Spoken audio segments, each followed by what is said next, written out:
I'm gonna have to break the news. Argyle relegated. Go on! Yes! Yes! Yes! Come on! Come on!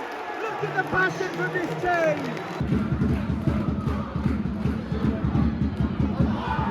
Yes! Yes! It's true! It's true!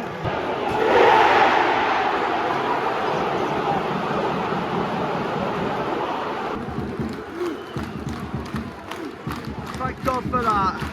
Thank God for that.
One of my favourite locations in Cornwall, this is.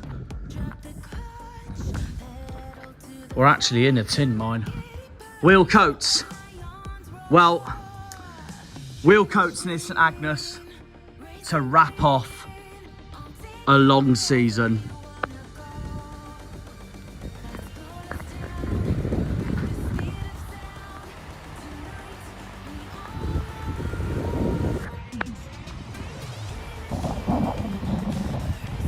I'm just looking at this view, just knowing we've done it. I can't believe it. I can't believe it.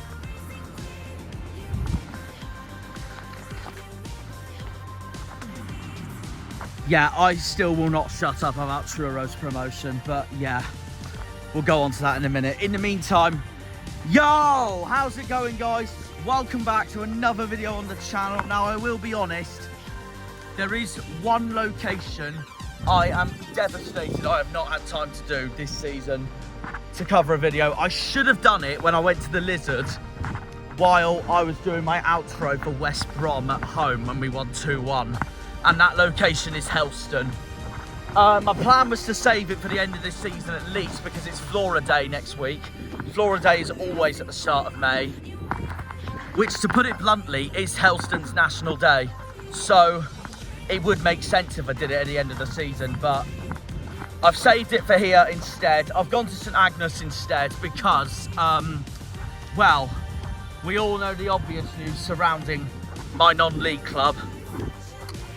Truro have obviously been promoted to the National League, and basically I thought, therefore, it would be right to come back to Truro during my intro for this after St Agnes to see the moves around the city in terms of promotion. And there will be an open top bus parade next week in Truro as well, which I'm probably planning to go to because I'm just so proud. Like, I'm nearly 26 years old, and Cornwall have struggled for years and years and years for football. Like, the closest they could get is this badge. And to see the Tinners and a Cornish football club finally in the 5th tier, it's just a dream come true for me when my family have spent years and years trying to get myself doing football lessons and all that back when I was a kid. My brother, of course, doing football lessons at different sort of clubs across Cornwall before being at Argyle for academies, before Wolves being at academies, where my brother is right now. And to see my non-league club finally get promoted after years and years and decades of struggle for this county for football is so special.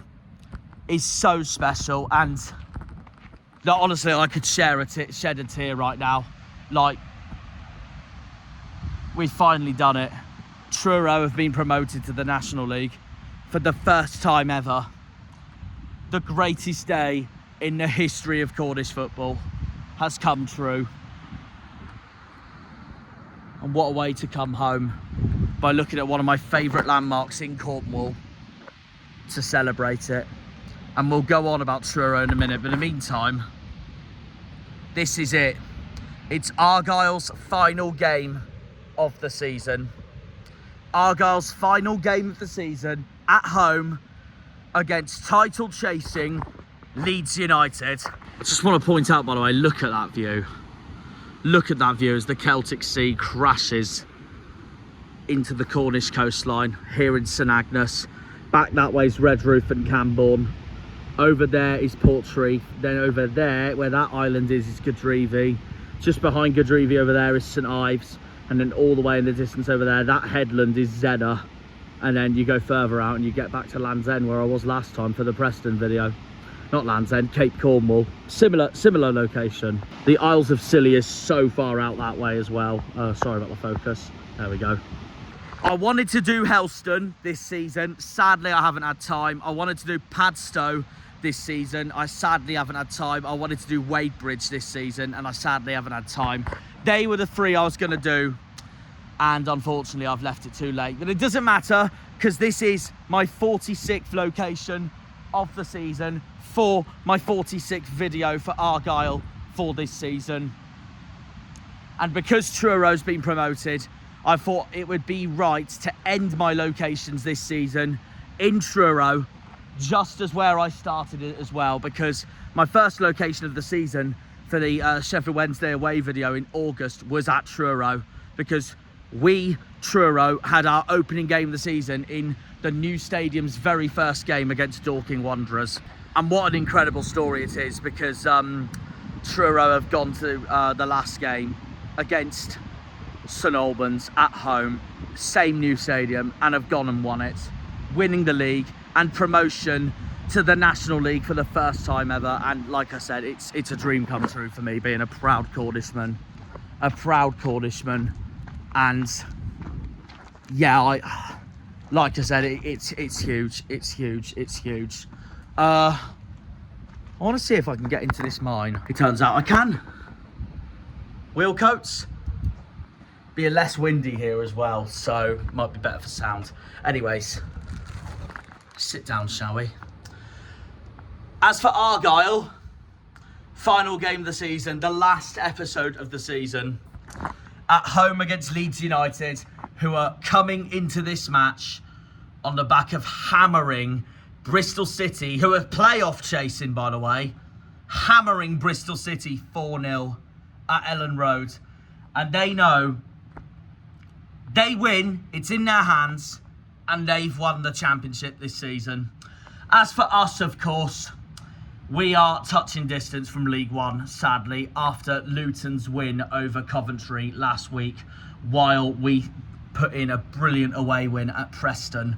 And that is what we're coming into, is a lot of confidence after having back-to-back wins. The maths is very simple.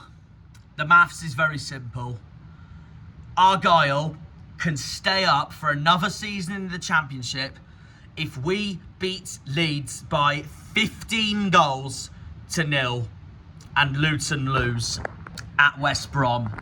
In other words, we may as well set Leeds onto beginner mode of FIFA, so meaning I have no optimism whatsoever, sadly. Yes, it's not mathematically over yet, it's not officially over, but to win 15-0 on the last day, 15-0. There's more chance of me finding Stevie Wonder under this mine than there is winning 15-0. I'd love to be proved wrong though, but no. Realistically, we are down. We're not down. We're not officially down. We're not mathematically down, but we're pretty much down. And as a result of that, I just want to end the season on a high, because even though it has been a horrendous season for Argyle, I want to end it on a high, because the last few games, ever since the turn of the international break, we have been brilliant. Only one game we weren't, and that was at Swansea, where we got hammered 3-0 in a game which shows how good Swansea's been lately. The other defeat was Middlesbrough. We got robbed. We don't talk about that. If it wasn't for Conway's diving, cheating antics, we would be with a real chance of survival right now for the final day. But it is what it is. Usually, the worst goal difference in the league by a mile does deserve you relegation. So, by that logic, it looks like we are pretty much down anyway. So, yeah. However, like I said in my Preston video, I'm not as annoyed with relegation as I should be. And my reasons being, I've got huge positives and hopes for the future for next season. I remember that Derby fan who commented on my channel after we lost to Derby back in March, saying, I know being relegated is horrible, but it can lead you to better things for the future. And that's what it's shown with Derby lately. Ipswich, of course, over the last few seasons, Sunderland, Birmingham right now. So we can believe. Obviously, Mustafa Bundu and Callum Wright secured our win at Preston going into this match. Our record against the top half of the table is incredible. Apart from Burnley, of course. But at home, it's been superb. We beat Sheffield United. We drew with Bristol City, even though obviously I'd rather the win. Drew with Middlesbrough, even though I'd rather the win. We got robbed of that match anyways. We beat Coventry. We beat West Brom. We beat Norwich, etc, etc. You know what I mean. We hammered Millwall. So yeah, why can't we beat Leeds? Leeds have been our bogey side over the years as well. Like the last time we beat them was yonks ago. And obviously the last time we played them at home, we lost 2-0 in a match where Leeds outclassed us from start to finish. And then obviously we took them in the cup, in the Carabao Cup last season as well. No, sorry, not the Carabao Cup, the FA Cup last season as well, We drew 1-1, but Leeds won it extra time. So it was heartbreaking, but there we are. So what do I think for the final game of the season then? My score prediction, I do sadly think we're going to lose. But I'll tell you what, I think Ryan Hardy will score regardless. And I think we will give Leeds a hell of a game. I'm going to say 4-2 to Leeds. I'm going to say 4-2 to Leeds. And as you've seen there in my predictions, since I've got Millwall to get a surprise result at Turf Moor, it does mean I think Leeds will win the league as well this weekend. But we'll see. Personally, I think they've been the best team in the league all season. So I wouldn't be surprised in the slightest if they do win it. Obviously, defensively wise, the best team in the league is Burnley. I mean, their defence speaks for itself with Maxime Esteve and Conrad Egan-Riley. They've been outstanding at the back for the Clarets, for Scott Parker's men. But going forward, it's Leeds. I think you could do a team of Burnley's defence and Leeds' attack, and it would be team of the season, quite simply put. Yeah, I'm going to go 4-2 Leeds. My heart says we're going to win 4-2 and end the season on a high with our 12th win of the season. And that would be class if so. I wouldn't be surprised if we did, to be fair. To end the season on a high and going down with a bang. And that's why I'm not as annoyed with going down. Because one, like that Derby fan said, it can lead to better things. And two, I am confident that this man, our sexy Austrian, Miron Muslic, will take us straight back up next season from League One. And from what I'm seeing, depending on who wins the playoffs in League One, the league looks so much weaker next season, and that really could benefit us. The only thing that won't benefit us next season in League One is the amount of Northern away days we're going to do. And that's going to be ridiculous at this point. The closest games will be Exeter and Cardiff by an absolute mile, because Bristol Rovers have been relegated to League Two. And then the next closest, I'm pretty sure, is Reading, if they stay down. But yeah, I'd love to end it on a high, because it'll give us huge confidence into next season. I am confident that Muslic will bring us straight back up. All Simon Hallett and the board need to do is back him the whole way and give Muslic everything he wants this summer. Simple as that. Simple as that. I watched Muslic's press conference yesterday as I speak. This is Friday, I'm recording this bit. And basically, how do I word it? Muslic got so emotional with the job he loves at the moment, and I knew he loved it here. So hopefully, that will strive him forward going into next season and the future, because I love Miron with all my heart. If we had Miron since the start of the season, Argyle would have stayed up. There's no brainer we would have gone down. We're not even playing like a relegation side at the moment. We would have stayed up had we had him since the start of the season and Juicenip didn't stupidly hire Rooney. I will maintain that this season is entirely Neil Juicenip's fault. He had to go in January, and that's exactly what happened. He is responsible for the appointments of Ian Foster and the appointment of Wayne Rooney. And yes, I know Rooney's time didn't help us. Foster's time didn't help us. You could easily blame them. But who appointed them? Who appointed them? Our board of director. Juicenip's fault entirely this season is. And I'm looking forward to see who our new sporting director is going to be, because I know Muslic has been calling for one as well. So, yeah, that's going to be something for Hallett to look at in the summer, I believe. But, yeah. Anyways, whatever we do against Leeds, I just hope we give it everything, because they could so easily win the league. They could so easily win the league by 2:30 tomorrow, because it's an early kickoff, 12:30. All of the games are 12:30 kickoffs for the final day.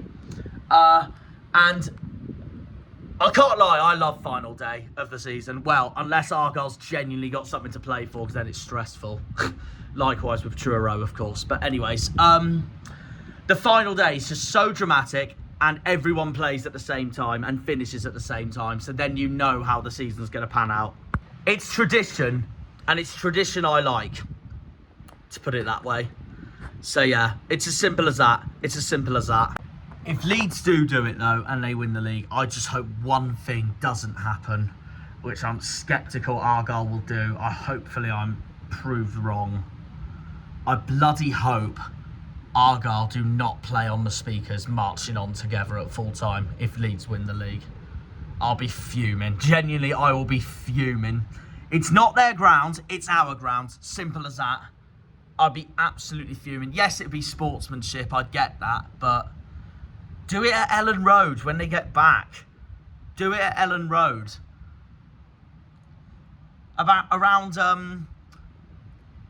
Around 15, 14,000 Argyle fans are not going to want to hear a different club song at full time.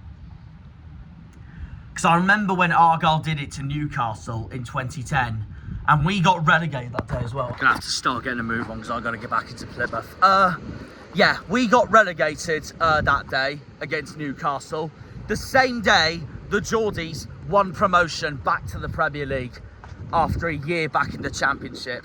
So, yeah, and it was annoying for us Argyle fans. And it's the longest EFL day of the season, that is, Plymouth v Newcastle. So, that's going to change next season when Truro potentially go to Gateshead in the National League. But, anyways, yeah. That day in 2010, that season, 2009-10, we got relegated. We finished 23rd. In front of Peterborough and behind Sheffield Wednesday. We were the three clubs that got relegated to League One. Newcastle stormed the league that season as them and West Brom got promotion instantly back to the Premier League after relegation. Newcastle absolutely stormed it that season. And they came to Home Park needing to win to get promotion back to the Premier League, and I think win the league as well. That's what they did. Newcastle came to their longest trip of the season, winning 2-0 at Home Park. Got them promoted back to the Premier League. We got relegated to League One after 6 years in the Championship. And they started playing Newcastle's theme song at full time. And it does my absolute head in. It was sportsmanship, I know, but it's not their ground. It's our ground. I'd understand it if it was at Newcastle's ground, but it's at Argyle. I know Port Vale did nice gestures to us when we won the league in 2023, but I don't agree with people playing their own songs at a different ground. Like, and I stand by that. Like, if the Janner's song was played at Port Vale, for example, back in 2023, I wouldn't be a huge fan of it because I'd be like, just wait till we get back to Plymouth or outside the stadium. Which is why I bloody hope they do not play Marching On Together on the speakers if Leeds win the title tomorrow.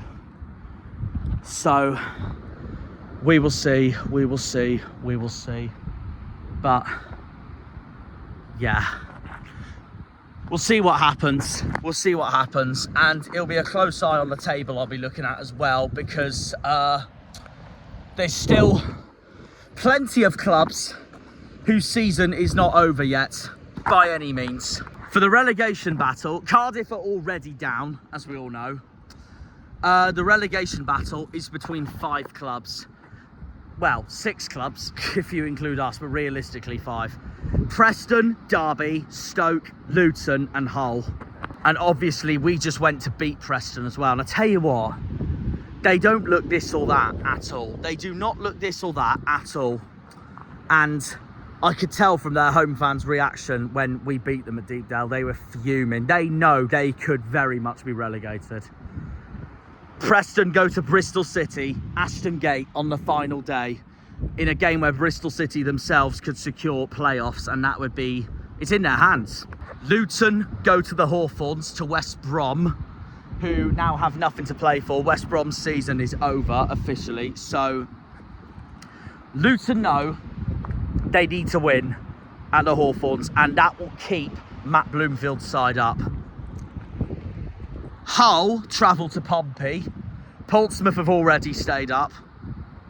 So Hull need to win at Fratton Park for them to stay up, Ruben Sellers' side.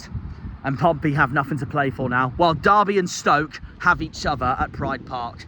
And that is going to be a mouth-watering end to the season for both clubs. But we'll see what happens.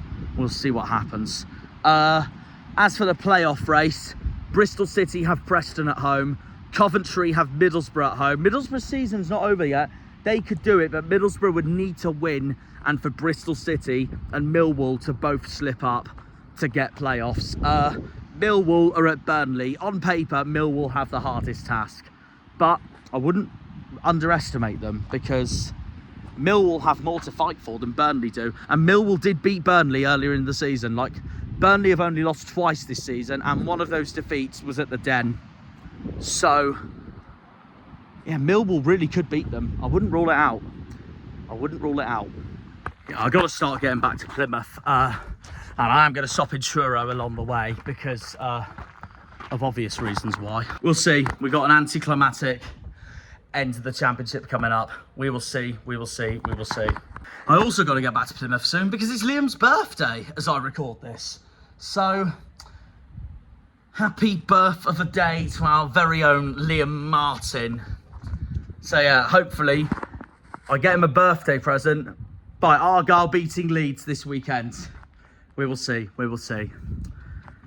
Right then, Leeds at home, final game of the season to wrap up such a stressful season at long last. Let's go from there then, shall we? Okay, Leeds at home. I'm going to say goodbye to Wheelcoats and that stunning view. Look at that. Ah! Up the Janners, up the Argyle, up the Greens, up the Pilgrims, up the Plymouth. Come on, you boys in green. Green Army! I do not want to hear that marching on together nonsense at full time if Leeds do it. If it was at Ellen Road, fair enough. But we're at Home Park. Home Park. So if anything, I just want to hear the Janners song. Well, not really, because it's not really going to cheer us up from relegation, is it? But it's our ground, not Leeds's. So simples. Yeah. And before we end this bit of the intro, to go back into Truro, look what I got. That's what I was going to show you all. Way! We're going up. Look at this. Look at this. Stunning. I will wear this weekend as well to celebrate the beautiful promotion. Don't you know, pump it up. The Truro's going up. Don't you know, pump it up. The Truro's going up. Don't you know, pump it up. T-O-U-R-O, Super Truro City. Get in. Up the Tinners. Up the Tinners. Up the Tinners, up the White Tigers, up the Kerno, up the Cornwall, up the Whites, up the Truro. Come on, you boys in white. White Army. It's a phenomenal story, isn't it? Like, it's a phenomenal story. If to people who say it's not a phenomenal story, then you're not a football fan. Simple as that. This promotion means the absolute world to me. After watching 20 odd years of football, and to see my non-league semi-professional football club finally reach the 5th tier. Oh, it's incredible. It's incredible. And we'll review Truro's season while I'm walking through Truro as well. Anyways, we'll see you all over there. Up the Truro, and also wherever our beautiful badge has gone as well. Man, come on, you Greens.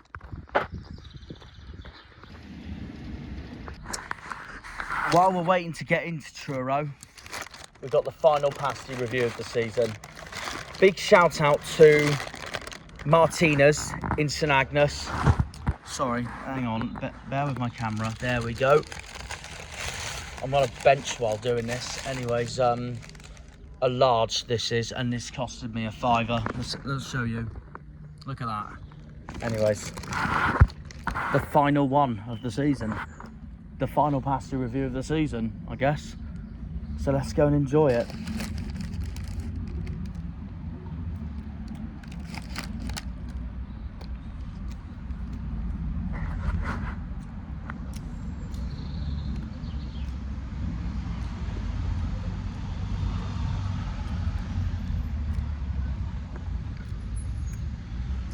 I got a steak one as well because I'm getting a traditional Cornish because I'm getting a Nando's later on for Liam's birthday. So, yeah. If I did a creamy chicken pasty again, I may as well have some steak before chicken. Anyways, not bad, not bad. A little bit burnt, but not bad. I'm going to give it a 7 out of 10, but still very good. I see they've added new floodlights in as well, in the colours. So you see this roundabout we're at the moment? This is West Langgarth. This is brand new, by the way. When I was a kid, all the way through to me as a teenager and uni student, this never existed. And then Chivers and Cross got built over there, the junction over there, where the A30 became a dual carriageway, all the way now from Camborne all the way to Exeter. Going through Redroof, Bodmin, Launceston and Oakhampton along the way. They're building this road at the moment, which is another entrance towards the football ground, which is over there. Look at the floodlights there of Truro Sports Hub. It's so good to be home. Grassroots, well, non-league home, that is. And this shirt's come home. I'm so proud. While we're walking across Truro, we are going to review the season, and then by the time we get back to the railway station to head back to Plymouth, we're going to do my predicted lineup for Argyle versus Leeds and who to look out for during the Leeds game. So yeah, let's crack on with this, shall we? So yeah, there's the other entrance to the ground over there. So yeah, I'm going to review the season as I walk along Truro while we head towards the city centre before I get the train back to Plymouth to do my predicted lineup for Argyle Leeds. So yeah, let's get on with it. So obviously this season all started with me going to the pre-season Cornwall derby at Bickland Park, the home of Truro's arch rivals, Falmouth Town. That is the Cornwall derby, Falmouth Truro. And it's almost as if the formula didn't change, sticking to the status quo, because over the years, Falmouth have had a shocking record in the Cornwall derby, and the Cornwall derby has usually ended up being Truro being batteringly victorious. And obviously, going into this season was no exception, because I went to the match in Falmouth and Truro absolutely battered Falmouth 4-0, taking that confidence for John Askey to going into this season. And also Truro had a managerial change, because one of my favourite players of all time, Paul Watson, who was managing Truro, of course, moved to Torquay over the summer to work with Neil Warnock and trying to get Torquay automatic promotion.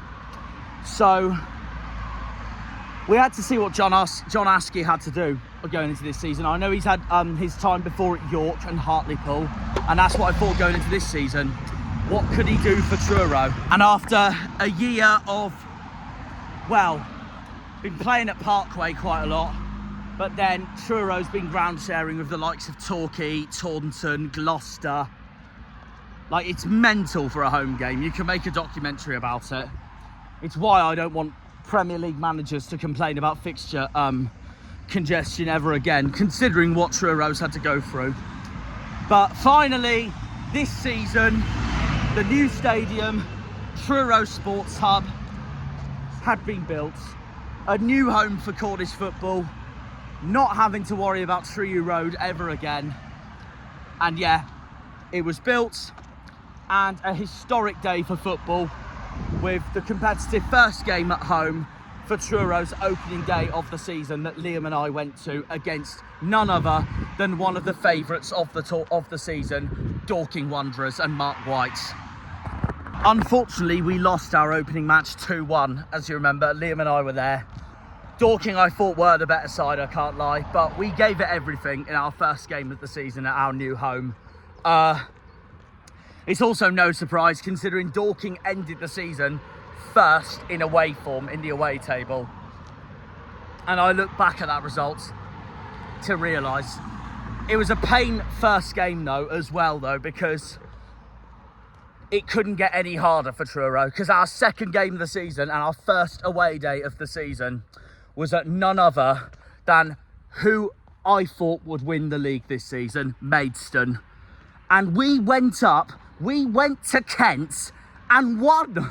We went to Kent to get revenge on the side that knocked us out of the National League South playoffs years ago, that denied Truro a chance to play in the National League while at Truro Road. And we got revenge by beating Maidstone 2-1.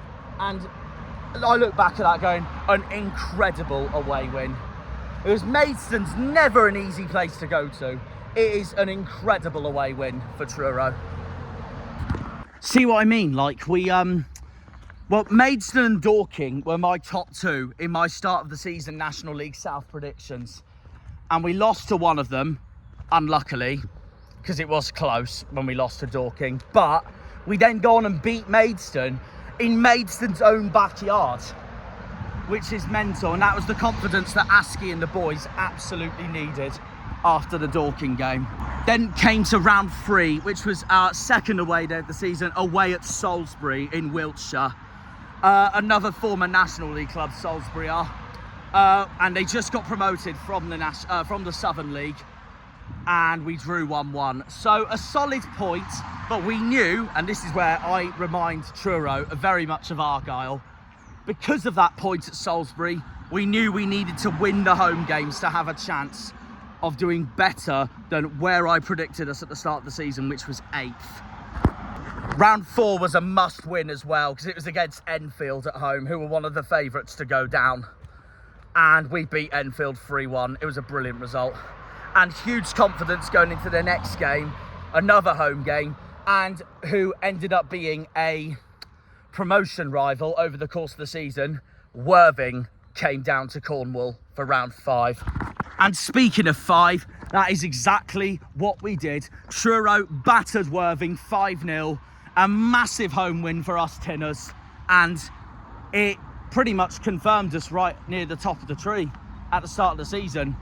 It was a massive home win, demolished Weymouth, demolished Worthing, and like I said, it was just huge, wasn't it? Huge. You look back at that game going, wow, that is how you go up, winning games like that. Battered them. We're near the ground now to have a look round. So good to be home. Look at that sign. Ah. Then round 6 was another home game, and it was also a huge game for us, considering it was against a team who unluckily missed out on promotion the season before, Chelmsford. Chelmsford came down to Cornwall. We got a huge 2-1 win. Absolutely massive towards our season going into our next away day. And our next away day was at Bath. And I will be honest, I was really annoyed about this. Not just because we lost 1-0, so we got our winning streak came to an end. But also, I was going to go and tick off Twerton Park this season. And sadly, it didn't happen because I had other things on. I really wanted to go, but we lost 1-0. And, well, we don't have a great record against Bath anyway, so, and that game again pretty much proved it. Now, Truro lost 9 times this season. We lost 9 times this season, and that's 2 defeats already, away to Bath and at home against Dorking. And to make up for me not being able to go to Bath, I was at the next game, at home against Eastbourne. I don't want to talk about it. We were robbed. I was at the game. We were absolutely robbed at that game. I mean, it doesn't matter now because we've gone up, but we had a clear goal completely disallowed. I mean, to be fair to Eastbourne, they came back into it and responded after our disallowed goal. We should have had a penalty though as well. It infuriated me, that match. It really infuriated me. I think that match screamed to me that I knew Eastbourne was going to be up there this season. And they did finish up there as well, but no, I was gutted. I was devastated with that result. Because we didn't deserve to lose it, but there we are. Back-to-back 1-0 defeats after 8 games. Round 9 was away at Aveley, who have gone down this season. So my commiserations to them. We got a very important away win. We won 2-1. I'm actually a bit surprised Aveley went down because they didn't do that bad the season before. But no, Aveley have gone down. So I wish them luck for next season regardless. Look at this. Look at that beautiful ground. So good to be back. But yeah, we beat Aveley. And then round 10, we had Hemel Hempstead at home. who was my tip to go down this season. They actually surprised me a bit, to be fair. Hemel Hempstead, we beat them. We beat them at home. We came back here and beat Hemel Hempstead as a result of that. And yeah, we were back-to-back wins again after back-to-back defeats. I cannot wait to see the likes of Carlisle, Morecambe, Yeovil. Yeovil have before, to be fair, but Carlisle, Morecambe, Forest Green, Oldham, Rochdale come down to the mighty Truro.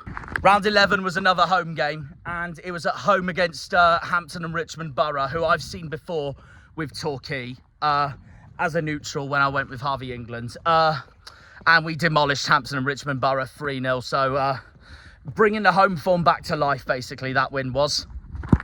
And then our next game was an away day in Hampshire at a ground I've been to before, to be fair. Not for a game, but for a visit. And I've seen them before compete in the Hampshire FA Cup against Eastleigh when I commentated at Eastleigh for it.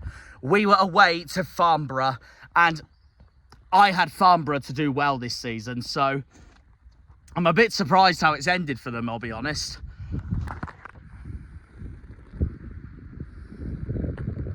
Now, I said to myself that I'd take a point at Farnborough, and that's exactly what we did. We drew 1-1 at Farnborough, so that gave me confidence, that solid away points going into our next game. The game before Halloween, and we faced Tonbridge Angels at home, where we knew we needed to win this after getting that point at Farnborough, and that's exactly what we did. Clinical as you like, we won 2-1, and yeah, once again, brilliant from the boys, going into our 14th game and going into November. And it followed 2 draws on the trot, because we drew 1-1 at Slough, so we got another solid away point. But then we dropped points at home in round 15 when Wiltshire club Chippenham came down to Cornwall, and Chippenham got a massive point down here. So we ended up dropping points in our title race to the likes of Worthing, Eastbourne, Torquay. But we were still in it after 15 games, of course. And then we travelled to Welling for round 16. We beat Welling 2-1, so it was a Welling result. But yeah, a great away win. Welling ended up going down at the end, so commiserations to them. And after dropping points at home against Chippenham, that was an away result we much needed as well. Brilliant from Truro, brilliant from us. It was much needed as well because our next game, round 17, was at one of the toughest away days of the season. And my prediction for that ended up being true as well, because it was away to Boreham Wood, who were one of the favourites, of course, going into this season. Just been relegated from the National League, and it is a tricky place to get something at, Boreham Wood is. And I was proven right on that as well. We lost 1-0 at Boreham Wood. So it's annoying we lost, but it didn't surprise me at all because it is such a hard place to go to, the Wood is. And their momentum's class as well, as proven by their playoff win over Dorking recently as well. It's always a tough place to go to, Boreham Wood. It really is. They beat Bournemouth in the FA Cup before, so that is exactly my point proven. And because we lost to Boreham Wood, round 18 was back home, and it was a... Oh my God, there's a fly on my phone. Get off! Round 18 was a must-win at home, as Chesham came down to Truro Sports Hub. And yeah, well, we won, thank God. We, thank God, won. And yeah, it was a much-needed 2-1 home win. And after 18 games, that home win was huge confidence going into the Jurassic Coast for round 19, as we travelled to Dorset to face former National League side Weymouth, Yeovil Town's arch rivals on the south coast of Dorset, the Terrors. Bigger club than you think. They've made some FA Cup upsets over the years. They're the second biggest club in Dorset behind Bournemouth, obviously. And yeah, we got a massive win at Weymouth. We beat them 4-1, and it made up for last season as well, because we lost at Weymouth last season. And this season, we ended up being outstanding this time at the Bob Lucas Stadium. So yeah, an emphatic away win for us Tinners. And it didn't help Weymouth's cause one bit, because Weymouth's gone down to the Southern League. So commiserations to them as well. I do feel bad for them. I know fans of Yeovil will disagree, meanwhile. Like Bath, I was gutted I didn't do this away day, by the way. It collided with Argyle's trip at Norwich. I wanted to tick it off, and they were the two grounds I was planning to tick off either this season or last season, Weymouth and Bath. The Bob Lucas Stadium and Twerton Park. Sadly, I haven't been able to, but we will do them. We will tick them off. And they're both arch rivals to Yeovil as well, and I have done Huish Park before. So I might do it again next season, I'll be honest, because we are playing Yeovil next season again. And then going into round 20, we had our two first reverse games of the season. This time, that confidence from Weymouth was rewarded with a trip to Dorking. And I wanted us to get revenge on the club that's very famous for Bunch of Amateurs, one of my favourite documentary series. It's class. We drew 0-0 at Dorking, so we got a really good point at Dorking. So that is huge confidence going into the rest of the season. I just want to point out also, this is now officially official. I'm so proud. And then we had Maidstone again. Maidstone coming down here this time for round 21. And sadly, unlike the amazing limbs of the away day, Maidstone got revenge on us, and it put Maidstone right back into the promotion race with their 2-0 win down here. And sadly, this was at the time around Christmas where I thought our home form was going to start slipping. But I didn't realise our away form was going to start picking. So, yeah, one of those, isn't it? One of those. And this is where Truro reminds me a lot of Argyle. Like, you've got to win the home games. And next season in the National League, that's going to be crucial for hopefully us staying up. And my point was proven about getting better in the away games after losing some home games, because we then had St Albans away after Maidstone. And we beat them 2-1 at their place in Hertfordshire. So that is my point proven, that we were getting better away as the season went along. Look at that beautiful stand. Then came Boxing Day, the halfway point of the season. And our Boxing Day clash was with the club who got promoted with us from the Southern League, Weston-super-Mare, who tore the league apart that season. We won the playoffs.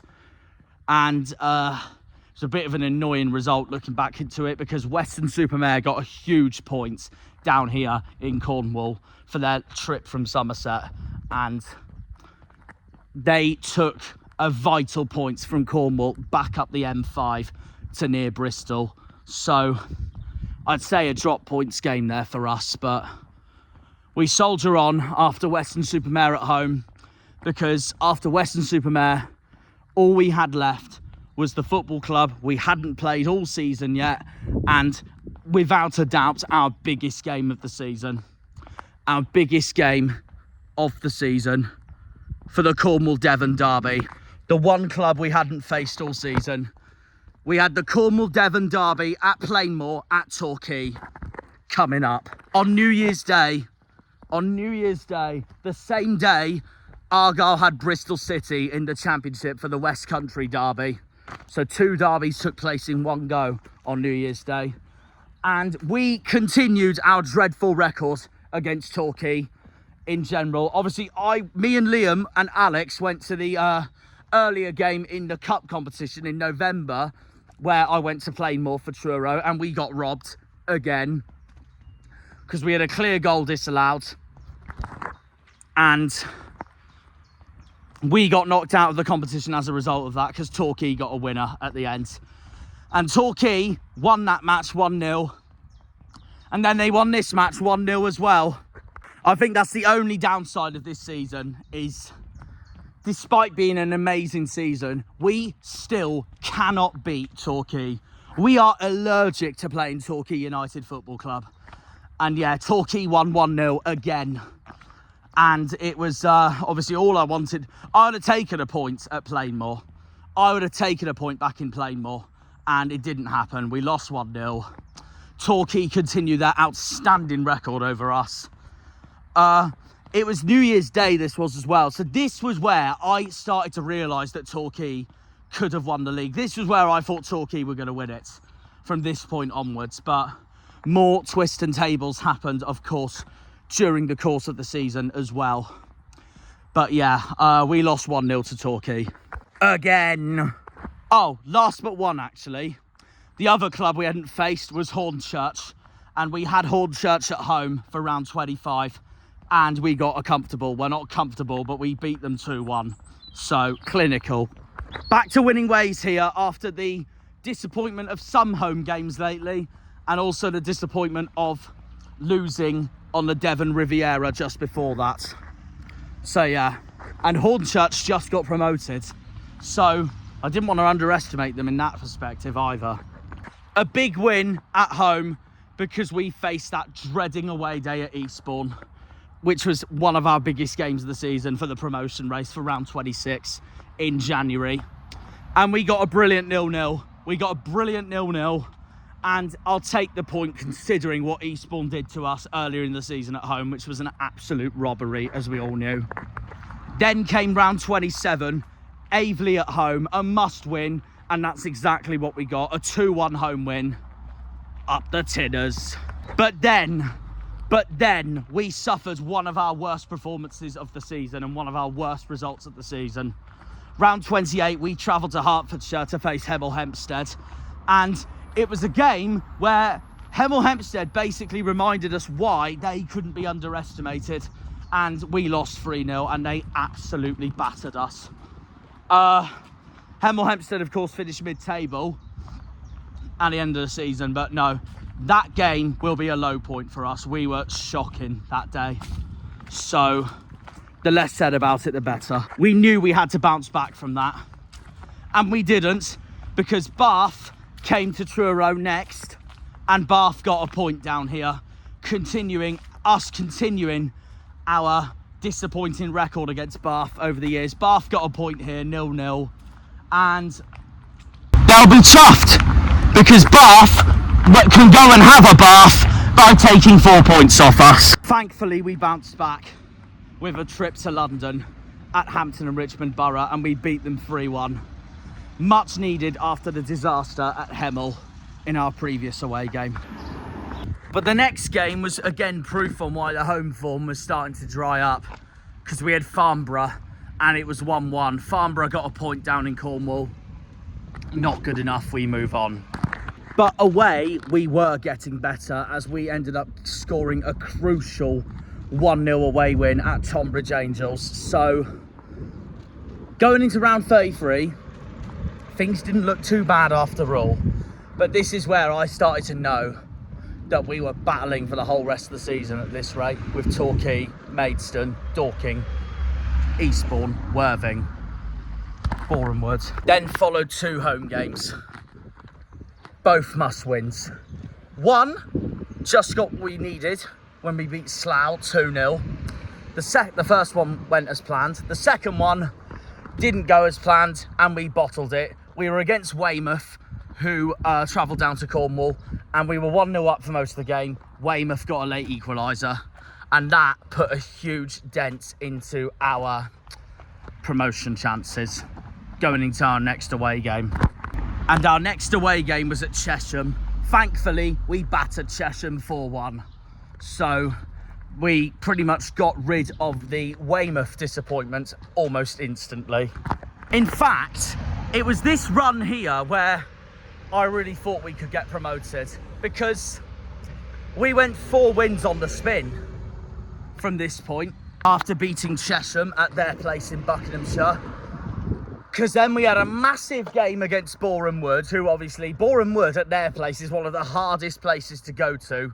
We lost 1-0 to them, obviously for a reason. But then they came down to Truro, and this win, I could look back thinking, this is why we won the league.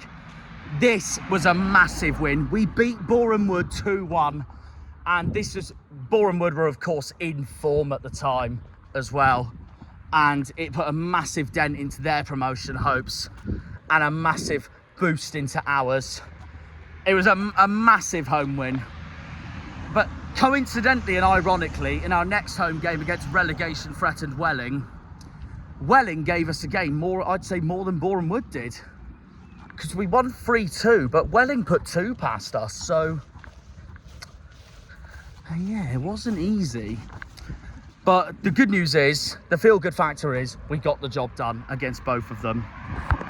Then we went to Wiltshire to face Chippenham, and we got a massive 3-0 win.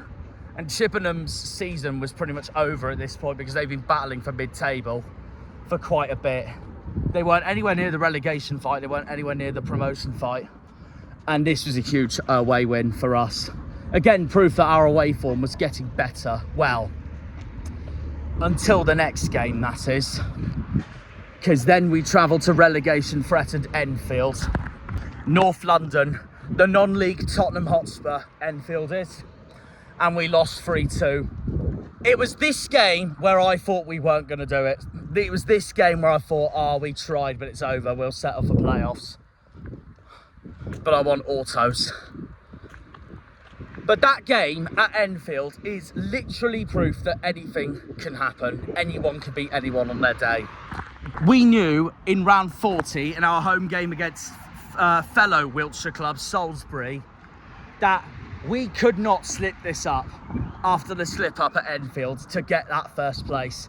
Thankfully, we got the job done against Salisbury, beating them 1-0, beating the fellow Cathedral City 1-0, going into our last 6 games of the season. Which, when I looked into the last 6 games of the season, it looked for me on paper, apart from St Albans and to a certain extent Hornchurch, although they're not to be underestimated, apart from St Albans at home, who were battling for relegation, it looked to me a dead-on hard run-in with those last 6 games.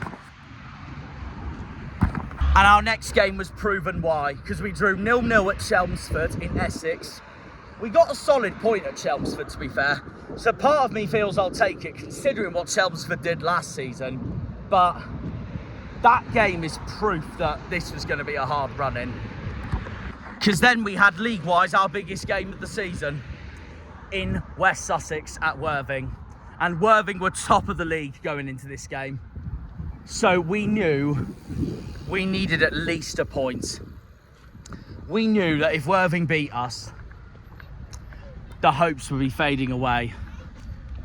And what did we go and do? What did we go and do?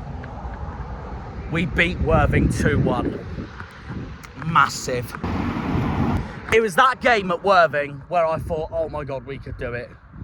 We could do it. But then, after we beat that huge win at Worthing, especially with the top 7 still so close to each other, I didn't want to wrap it up just yet, because we had our actual biggest game of the season at home against Torquay still to come in the Cornwall Devon derby, the pasty derby, the cream tea derby, whatever you want to call it. So I didn't want to throw in the towel of I think we're going to do it just yet. I looked into these last 4 games going, I think if we beat Torquay, we'll go up. I think if we beat Torquay, our biggest rivals this season will go up. That's what I thought going into these 4 games. And I was confident at the start of it as well, because we went to Hornchurch, did the job done, beat them 3-1. A huge away win in East London, going into the crucial Cornwall Devon derby.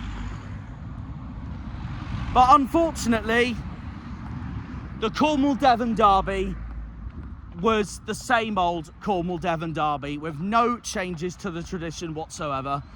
Torquay won 1-0 again, and it was painful. Absolutely painful, especially considering the winner was scored by bloody former Exeter man Matt J, making it more rubbing in the wounds for us. Like I said, we cannot beat Torquay. No matter what league we're in, we can't beat them in a game of football. And that is the only downer for this season, in my eyes. I said we had to beat Torquay, and I think we're up, and we didn't, which showed nothing was over till it's over. And also, I'm pretty sure we were favourites going into that game against Torquay as well. And that's proof that sometimes being favourites is not always a good thing. So yeah, after that game, 2 games to go. And it started with our final away day of the season. And this was always going to be a tough match. considering we went up together from the Southern League. Away at Weston-super-Mare, and I basically said if we did not win at Weston-super-Mare, I thought it was going to be over for us. I thought someone like Torquay, Eastbourne, Worthing would go on and win it. And oh my God. And this is what secured us the second best away form in the away table of the National League South behind Dorking. We ended up going on and beating Weston-super-Mare 2-0. A massive away win, and going into the final game, it was in our hands. St Albans at home, and I didn't want to underestimate St Albans considering they were fighting to stay up. They were fighting to stay up, and the National League South was the tightest promotion charge this season in English football, so I knew anything could happen. And then, like I said, I didn't want to spoil myself while I was at Preston. I didn't want to spoil myself while I was at Preston for Argyle.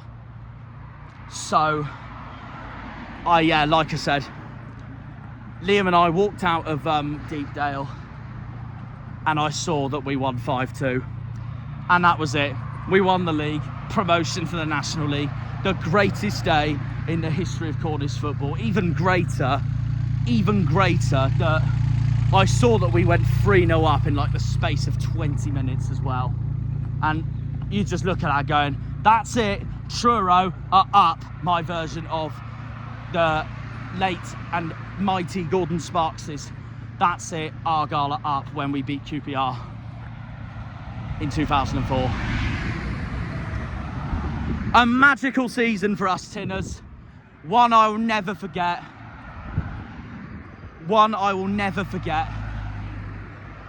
Everyone in this county will be so proud, and everyone in this county will forever remember the 24-25 Truro season for the greatest season in the history of Cornish football. A Cornish football club is finally in the 5th tier. And yeah, like I said, I'm just delighted, aren't I? I'm delighted. It means the world to me. So there you have it, guys. That's our review of the season. We finished the season with 26 wins, 11 draws and 9 defeats. The most wins, the joint most wins out of anyone. We didn't lose the least though, that was Torquay. They lost only 7 times. But it's Torquay's draws, extra draws, that costed them. And that's what won it for us. John Askey is a legend to this football club. Ironically, we did better away from home than we did at home. We finished second in the away table behind Dorking. In the home table, we finished 5th. In front of Dorking and Maidstone, and it's the home table that costed Dorking and Maidstone. Eastbourne finished top for home form, with Boreham Wood second, just missing out on top for home form. Torquay third, Worthing 4th. And that's where I go back to our 1-0 defeat of Boreham Wood, thinking I knew this would be a hard game. Proof why. What a season. What a season. I'm so proud of the boys. Truro, Truro, Super Truro City. I'm so proud of the boys. One of my favourite players of all time, Ryan Law, plays for them. Tyler Harvey ended the season as the top scorer in the league. Luke Jeffcott joined the club as well. All former Argyle men at my non-league club. And I couldn't be more prouder for them. Thank you again, guys. Thank you. I can't wait for Truro next season. I'm going to bring content for Truro next season as well. I can't wait. We'll see you all in the National League. I can't wait. Up the Tinners. Right, I'm about to get the train to Plymouth. Back to Plymouth. And do our predicted lineup for Leeds at home. We'll see you all for that. Up the Tinners and come on, you Greens.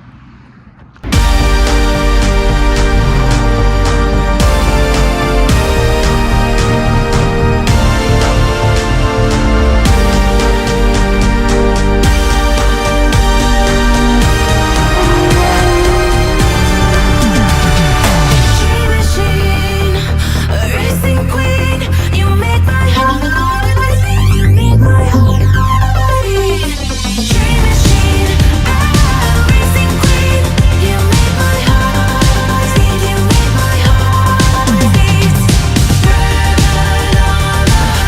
Right, one last dance, Greens. One last dance.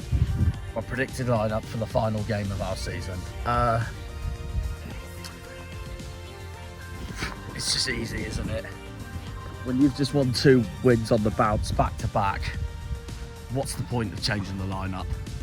So that's exactly what I think. Simple as that. Hazard, Powson, Pleggy, Katic, maybe Maxi, because Katic did go off at Preston if Muslic was to make a change. Maybe Bumba and Shooks. I wouldn't be surprised if Joe Edwards started though, because it is final game after all. Then midfield, I don't think it's going to change. Randall and JB. And then the front 3 who don't deserve to be dropped one bit. Bundu, Hardy, Tajani. So that's what I think going into the last game. Anyone I'm nervous for Leeds, probably the whole team. They did just batter Bristol City 4-0 going into this, and I can't see Daniel Farker changing his side either. They're gonna, I have a feeling they're gonna well go for it, because I know they've got a chance to win the league, of course. It's between them or Burnley for the title. Burnley's got Millwall today at Turf Moor, and that won't be as easy as Burnley fans will think, I don't think, because Millwall are a good side and they'll be chasing for that final playoff spot. Darlow, Bogle, Roden, Firpo, Ampadu, former Exeter man, so I hope we keep him quiet for the whole game. In midfield, Crew Evans, Tanaka. Tanaka for me has been player of the season for the championship. I don't know how Gus Hamer won it when Leeds have had this man. This Japanese star is electrifying. He is superb. How he hasn't won player of the season, I'll never know, because he's been signing of the season in the championship and he's been player of the season in my eyes. He's a phenomenal player, and it'll be interesting to see how he takes on the Premier League next season. He'll be one to watch for sure. And then the front 4, Aronson, Nonto, Solomon, Pirro. I can't see that changing. So yeah, let's go into the grounds and hopefully, fingers crossed, enjoy our final game of the season, no matter what happens. Remember, we got one task to do, and that's to win 15-0 or win 8-0 and Luton lose 7-0. Let's see what happens. Come on, you Greens. Going into this, by the way, Leeds fans were partying all across the Barbican and Plymouth City Centre, as well as Torquay. So you can tell they've come here to have a good time. So hopefully we end that good time for them by winning today. We'll see. Come on, you Greens. Okay then, Richard, one final dance. Your score prediction today. I have sadly gone 4-2 Leeds, but I have backed Hardy to score. Well, I think that we both batted down harder. I was on 3-1 Leeds. You've gone 3-1 Leeds, okay. I feel Leeds is one of the best 3 teams this season. Oh, I mean, they have been. Them, Burnley, Sheffield United, they've been chasing the autos. That tells you everything. With me, I don't think Leeds got way too much. If we'd have beat Leeds even by 2-1, it'd be what a result for us. I wouldn't be surprised if we beat them, to be fair. Yeah. It'll be the good form going into, well, most likely League One next season. But I'm going to say this now. As it stands, how confident are you for next season? Because at the moment, I think we're going to go straight back up with Muslic. I don't know what you're thinking at the moment. It depends what happened with Muslic in the summer after all the what was going on in the last weeks. No, very true, very true. Muslic that way went by harder. Yeah. And the ball back him in the summer, we'd be perfectly fine. That's what I think. I completely agree. Anyone for Leeds you're nervous for today, Rich? Everyone. They did just batter Bristol City 4-0 Monday. I don't think he's doing very tossy. Oh yeah. He's had a bit of a shaky season, hasn't he, Meslier? So yeah. If he does start, I don't see him starting because Darlow starting on Monday. But if Meslier does start, don't be surprised if Hardy puts 2 in. So there we go. But we'll see. Anyways, let's have a look at the programme. So we've got Nance at the front, and let's have a look at the team sheet at the back. There we go for the last one. Yeah. So. The one, Daniel James. Oh yeah. That's the one that worried me, Daniel James. Yeah, he's good player. He's a very good player. Well, we'll see what happens. Earlier in this video, I went to Truro to celebrate promotion, of course. I'm going there again next week when the Open Tour Bus Parade is happening. My non-league club's gone up, so I'm very happy. So whatever happens with my professional club today, do or die, win, draw or lose, I think we will go straight back up next Yeah, season. definitely. We've got a viewer. Nice. Ah, Right. Anyway, I'm gonna get into turnstiles, Rich. I'll catch you later. definitely said that. See you later. What's the score? I think it's going to be a 1-1-9.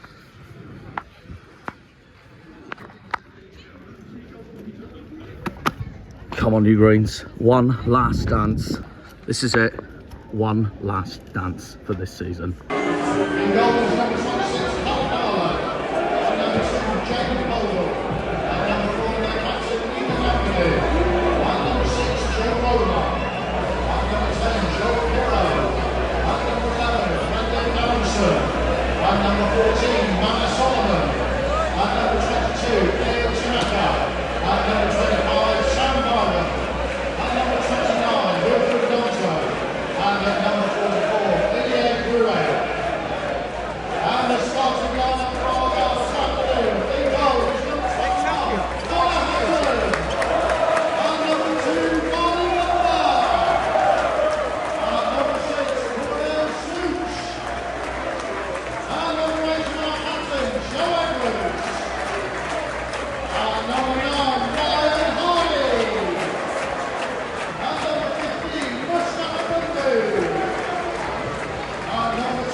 We're getting really close to kickoff now. It's time to get behind your team. Let's see you. Well, in England southwest, it's the county that's best, full of rolling green hills and a coast that's been blessed. And inside of the sound lie the three river towns, where everyone's known as a Janner.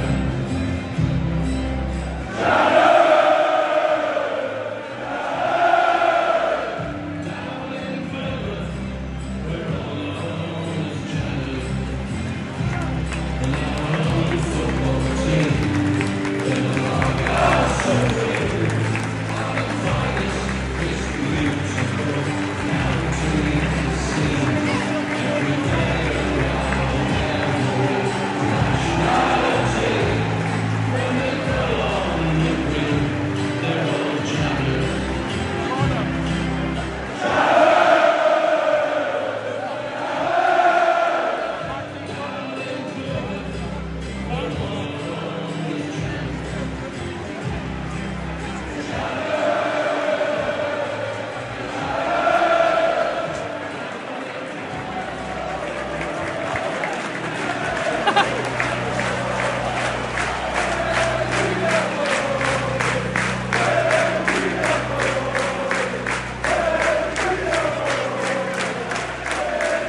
Right, Argyle Leeds, come on you Greens.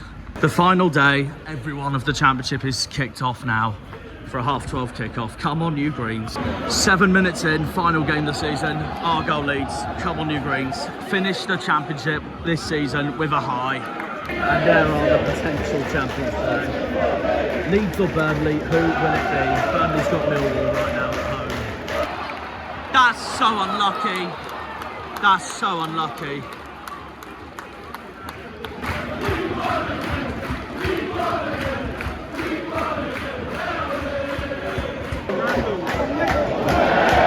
That's non-so.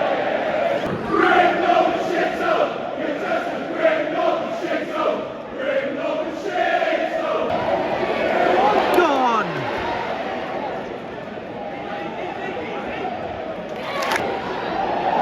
Oh, unlucky. They're not going to get something like that, I was going to say. God, Badoo! God, Badoo! Oh no, we should be 1-0 up. That's a great ball. That's a great ball. Please. Yeah! Yeah! Gets it. And this is why he has been our player of the season during the season, and it's all kicking off down there.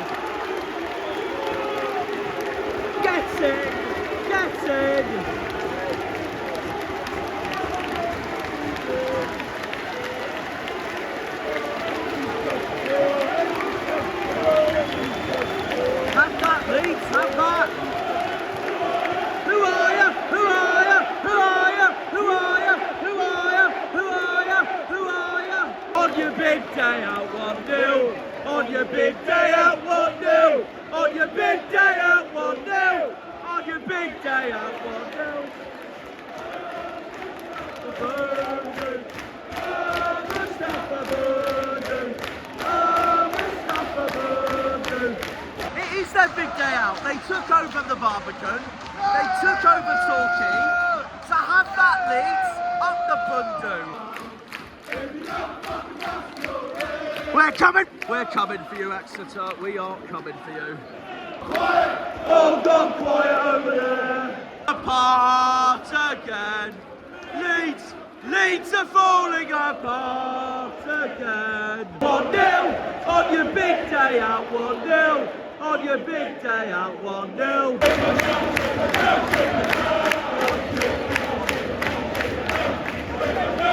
I'm expecting to hear the going down chants any minute now from Leeds.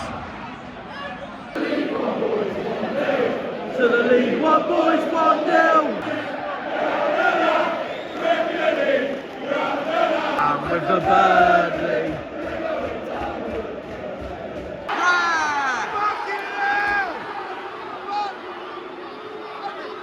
How is that not a free kick to us? What do we say, Alex? 1 goal in, 14 to go. 1 goal in, we're in now, 14 to go. Up the greens. No noise from the Yorkshire boys, no noise. Out.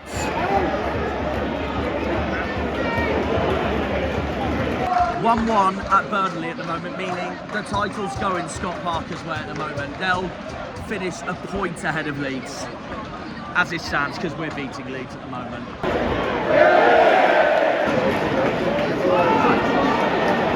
Okay, the last one of the season, and the only time this season I managed to get one. I'm going to do a hot dog review with onions.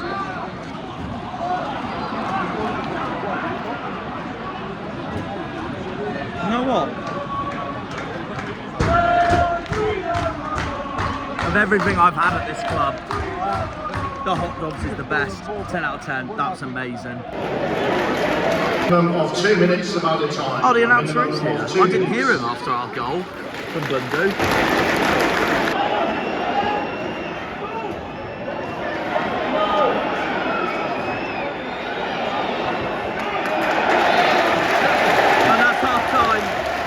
Plymouth 1, Leeds 0. Right, half time.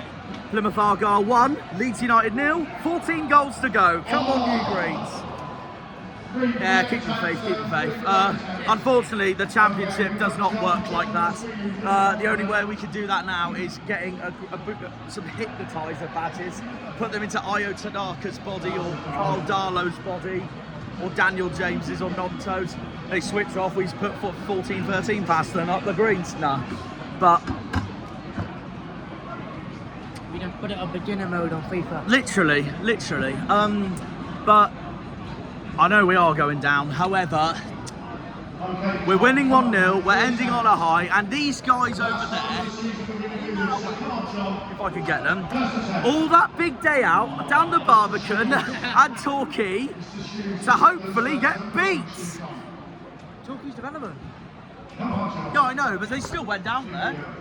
They go across Devon and Plymouth just to get beats, as it stands. Sorry to hear that. I know.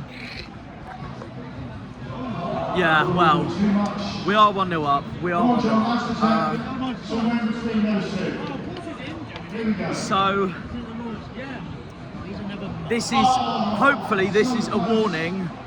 This is hopefully, as I say, this is a warning towards everyone in League One next season to end it on a high. Anyways, he'll keep Ampadu quiet as well because he's a former Exeter man. So there we are. You can have that. Anyways, You won't be pleased that do you watch Soccer Saturday sometimes? yeah. Guess who's covering our game? Go on. Clinton Morrison. Why is he covering it? I swear he covers every championship game though at this point, Clinton Morrison. He's championship obsessed. Anyways, Liam, late birthday present from Argyle. How are you feeling? Very happy. I don't think Leeds have been that great. I can't They've just lie. wasted chances. Wasted chances, yeah. But this is a warning to League One next season, and Yeah. this game, if we win this now, is proof that we've been brilliant this end of the season, but unfortunately too little too late. Too little too late. Well, 100% go up next season on the pace of this. So I agree. But if we lose it, yes, it'd be disappointing being 1-0 up, but it wouldn't be the end of the world because we were down anyway. Yeah. But if we draw it and Burnley win, they can't win the league anyway. So. Yeah, that's true. That's true. But see what happens second half. I'm happy with it so far. Yeah, the fair play. And you're man of the match so far. I think you've all played well. I know who mine is. Bundu for the finishing goal. Yeah, he played really well. Yeah. Terrorised the defence, which is fantastic. If he stays on this as well, this is the only time all season we've done 3 wins in a row as well. Too little, too late though. Really. I know. We get the 3 wins in a row, but at the wrong end of the season. We needed it, ideally. Around when we played Cardiff and Sheffield Wednesday, did we? No.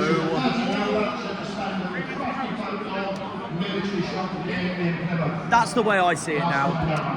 Yes, you can come up with the excuses that we got robbed at Luton, we got robbed at Middlesbrough, and Middlesbrough at home, but it's those 3 games at home, I'll say this now, it's those 3 games at home, Cardiff, Wednesday, Derby, that's what's costing us for me this season. That's what's costing us, that's what sent us down, those 3 home games. And those 3 home games are our own problem as well. Because Cardiff, we couldn't finish for crap against 10 men. Wednesday, we were god-awful, and Derby, let's just not talk about because Marcus Harness shutting me up. So yeah. Harvey, how are you feeling so far? 1-0 up at half time. Yeah, and we played well. I'm happy that we've showed up on the final day of the season. Got nothing to play for. We're already down. Show these Leeds fans. They come to the barbecue for the big day out and they're losing. Give them a departing gift before they go up and we go down. Yeah. I'm happy. We played really well, defended very well. To be honest, there's not really a lot of negatives about the game because I thought defensively we've been alright, but they probably should have scored that open goal earlier on. But apart from that, not really anything else. And Bundu, I'm so sad he could possibly be going because his contract is in at the end. Hopefully you're wrong, but yeah, go on. But we need to sign him up, but I won't be surprised if he... Well, already Blackburn's already in for him, so that doesn't surprise me. We might reject it, yeah, you never know. Well, there'll be loads of championship clubs going after him, so... Yeah. That goal, well, it's an own goal, but the goal that it probably would have been credited for... Leeds did what we did, calamitous defending. Yeah. If he would have got given that goal anyway, it doesn't matter. That's £1 million goal right there for him, in my opinion. I'm going to say this now, that'd be in anyway, so that was Melier goal instead of Darlow. For Bundu, that's £1 million goal because there'll be loads of clubs looking at him now after that. For this whole season, because he's now, if he would have got given that, he would have hit double He's almost figures. got double figures of what Hardy's He would got. have hit double figures. But the player of the year and the young player of the year got released anyways. Yeah. If you saw it, Jack. Brian Hardy won player of the year. I love Hardy and I get why they're giving it, but I disagree personally. I'd have given it to someone. Pleggy won it. No, Peggy should have won it. Oh, that's who you would have gone with. I would have gone for Peggy. See, I'm still torn between Pleggy, Sorinola, and who you said at Preston, Hazard. You would have given it to Hazard. I would have given it to Hazard, yeah. But if Hardy's got it, fair play to him. I'll have a hot dog, please. I just had one just now, I'm not even kidding. You actually? No, I did, yeah. It's the best food they do at home park, it turns out. Good on. No, it's great. Inside the ground or... Oh no, I got it inside the ground. I just brought it up. I did a food review. Wow. Burnley 1, Millwall 1. Wow. Coventry City 1, Middlesbrough 0, Derby 0, Stoke 0, Norwich 3, Cardiff 0, Portsmouth 0, Hull 1. Hull staying up as it stands. 0, Blackburn 0, Sunderland 0, Queen's Park Rangers 1, Swansea 1, Oxford 1, Watford 1, Sheffield Wednesday 1, West Cornish Janner 3, Luton 1. Wow. Wow. Right, second half underway. Come on, you Greens. The last time I'm with these two. Anyways, what was your score prediction before the game? I didn't put a pin in our chat. But what did you think anyway? I would have said 2 on Leeds. Okay. Yeah. And who to score? Told you back to Hardy. Oh, okay. Harvey, what did you say? 2-1 Leeds. And who? Nice. Come on. He's got what he's wanted.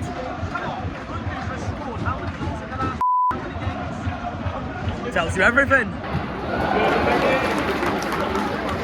We've got to defend this. Because then you wonder what talk.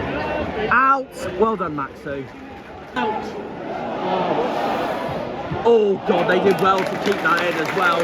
Get out, boys! Oh, it's 1-1.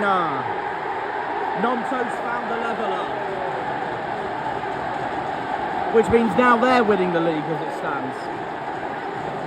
Unless Burnley get a second.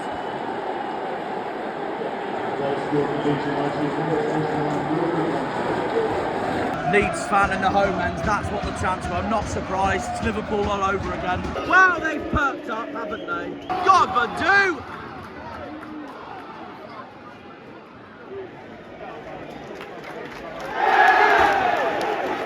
Thank you, Red. Shoots free kick.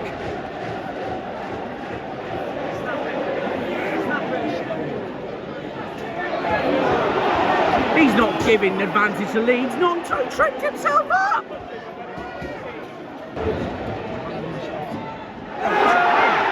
I knew he wouldn't give anything, bloody ref, but he did go down. He did go down easily there, but 4-1 to out of form West Brom. Well, Luton fans, if you're watching this, we'll probably see you next season. Where it's going, you've got a message. Unlucky golden shed. There we are. Defence shoots. That's another Leeds fan being ejected over there. I imagine we scored while that happened. That would have been poetry.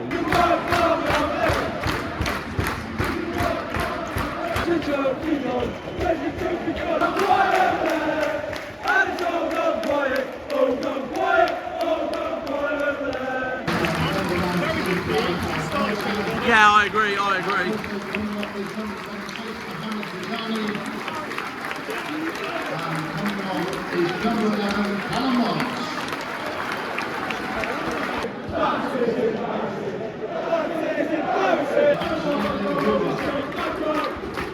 We're down.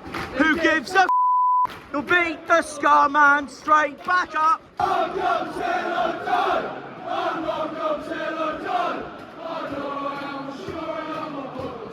I'm a bit surprised with Leeds' noise today. I thought it was a Sun Ball, but there we are. They're better at Ellen Road. Liverpool, go! Surely he's on.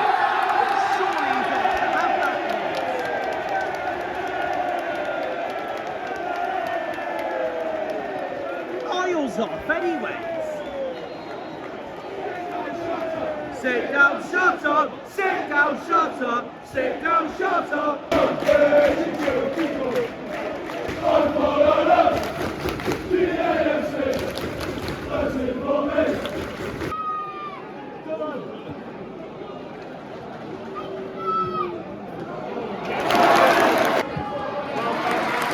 You can tell they're going for a second, by the way, because Burnley's beating Millwall 2-1 at the moment.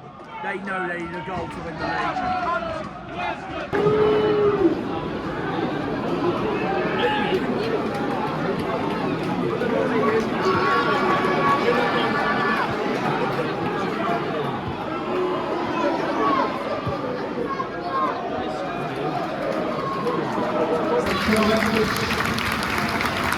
He's back! Sorino's back! I can't wait to see him next season as well. Six is also on.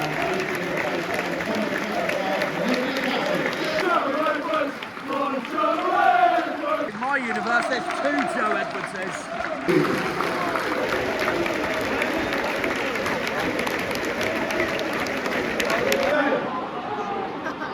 People would be frauds if they didn't want him to stay. He has to stay.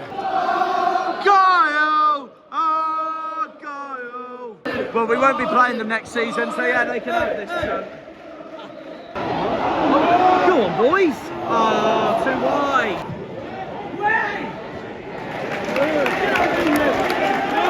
That's a clever ball as well. It's Callum.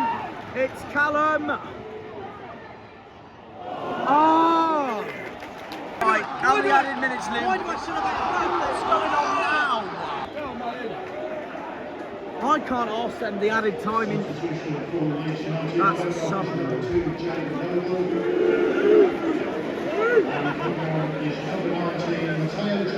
I can't ask the added time in peace the way this game's going. Anyway, for the last time this season, how much added time do you reckon? A stoppage time. Are they? Just for the fans, I don't care, it's all 10. Well, if you've got 10, No, we'll only accept the first answer. He's got 10. No, all right then. But if he's going 10 and he's going 4, I'll go 7. Do you know what? If it comes up 10, I'll just shoot myself. That's it, yeah. I'll go 7 then for the Bants. Well, we're about to find out. Coming up to 90 minutes now. Get out!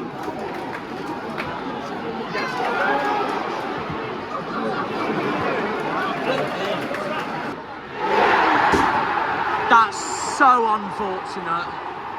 That's won them the league. Shirts are off, that's won them the league.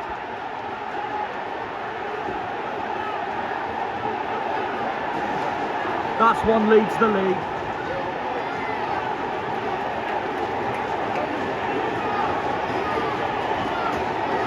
God's sake! It stays like this. You know, this game reminds me of Southampton at home last season when we conceded to death. Except Shea Adams was offside.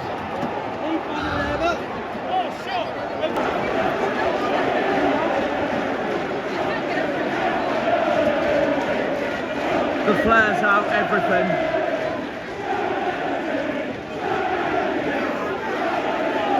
That's won them the league.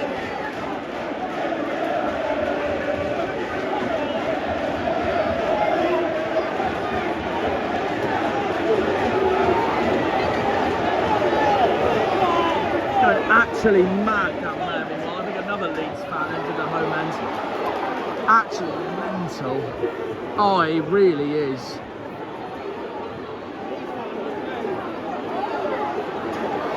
Oh, he's proper kicking off down there. He's proper kicking off.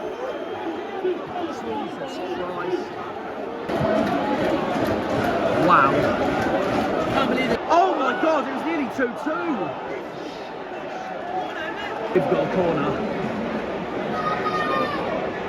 Here we go. Oh, we were close as well.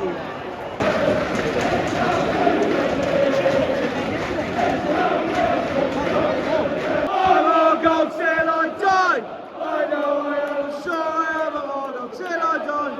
Come straight to Darlow, and that's what they're celebrating about. Probably celebrating because they made a right call in dropping Melier for him. He's done them good. They've had their big day out, and they're gonna keep that big day out by winning the league. Is what it is. Unless we get one back, and then it will go back to Burnley. Daniel Farker's raging at the touchline there. Come on, boys. Have a go. Have a go, Maxi. You may as well. Oh! I think that's it. I think that's it. That's 24-25 done. I think that's it.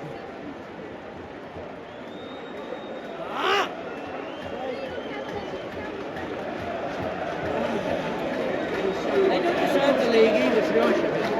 Well, and that's it. Leeds have won it. Leeds have won the league.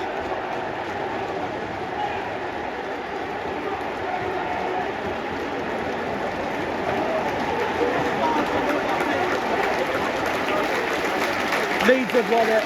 That's a bit embarrassing, all about taking and We are relegated, but we can go into next season with full of confidence. We have ended with a defeat, sadly.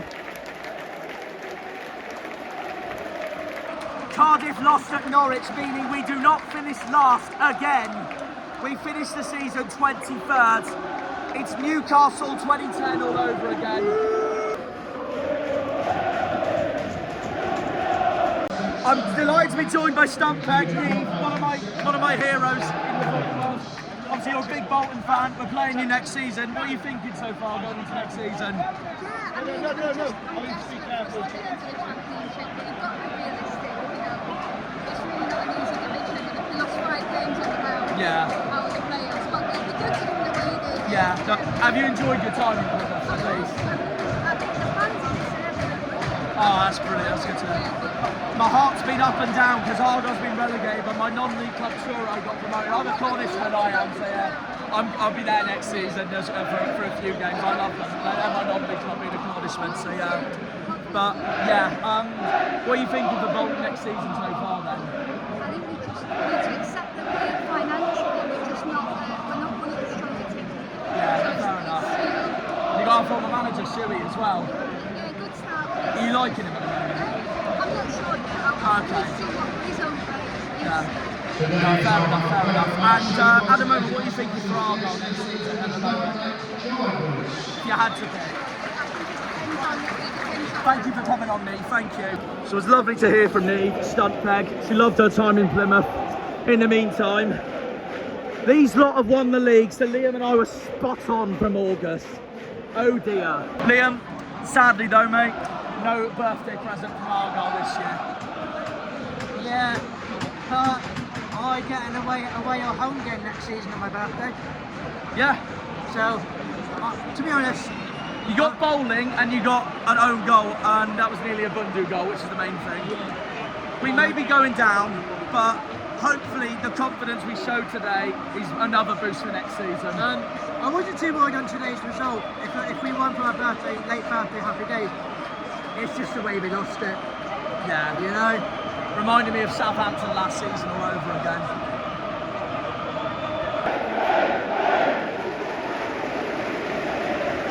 Thank you for fantastic support, not just this afternoon, but for the whole season.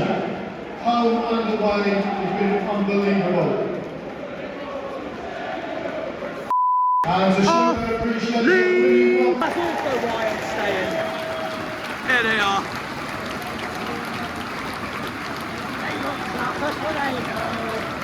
No, they're on the bender. They don't care. Argyle! Argyle! Argyle! This man's happy. I'd be happy if we didn't lose. League One again! League One again! Ole, ole. I don't really want to chat that, but that's what we are next season, sadly. Hang on. It's Luton! Luton are relegated! Wow! Mustafa Bundu, we want you to stay!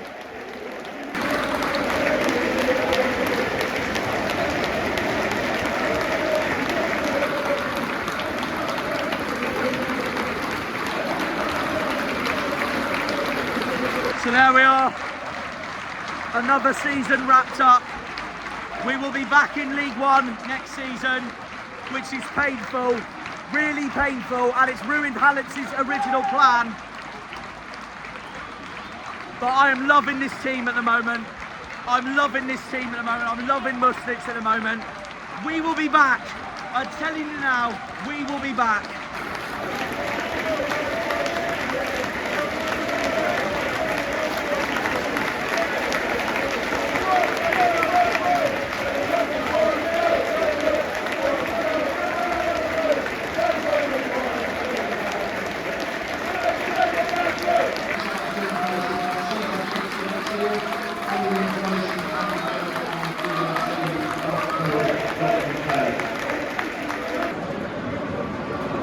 Class.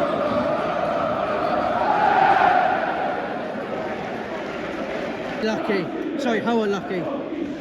Hull have stayed up by the skin of their teeth. Preston, Derby, Stoke, Oxford, Pompey, QPR, Watford, Norwich, now the top. Wednesday, Swansea, Borough, West Brom, Millwall, Blackburn, Bristol City, Coventry, Sunderland, Sheffield United, Burnley, Leeds. So Coventry and Bristol City get players. Bristol City, that's a brilliant season for them. They will get Sheffield United and Sunderland will get Coventry. That will be Sunderland fans' worst nightmare. So it ended 2-2 at Bristol City. That's kept Preston up. Bristol City are in the playoffs. Burnley 3-1, so their efforts they could, but Leeds got a winner and that's what won them the league. Burnley gets second. Coventry beat Middlesbrough, so that is Middlesbrough out of the playoffs. Derby and Stoke both stay up with their 0-0 draw. Cardiff got a goal back, but Norwich beat them 4-2. We lost 2-1, unluckily. Pompey Hull 1-1. Sheffield United Blackburn 1-1. QPR 1-1-0 at Sunderland. Swansea Oxford 3-3. Wow, what a game. Watford Sheffield Wednesday 1-1 and West Brom Luton 5-3, and that sends Luton down with us and Cardiff. Austin gets Salford. If they win in the playoffs, they don't fall out.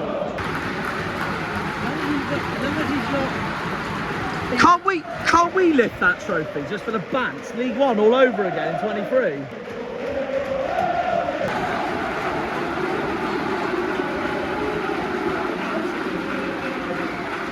Well, here are your 24-25 Championship champions.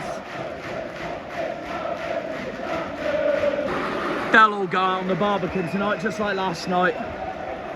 The players will as well, unless they go back to Leeds.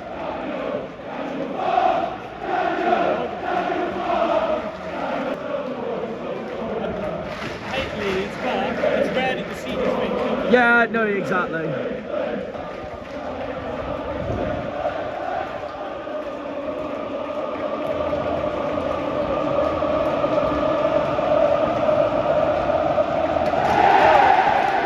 Your 2024-25 Championship champions, Leeds United.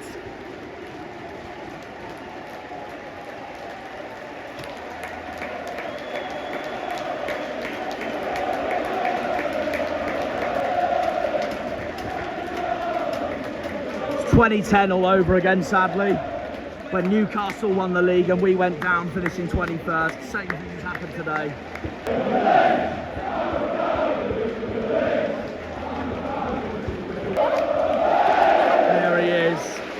The German. We'll say this, by the way, I do speak for us all in our fan base.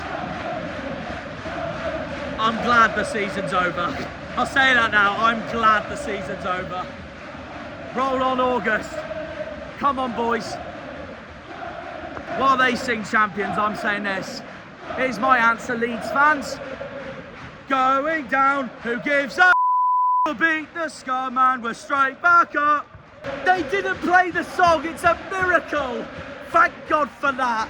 I would have gone had they done that. The Seagulls are celebrating getting their food, meanwhile. Won't celebrate, yeah, your team's playing at 3 o'clock, Torquay.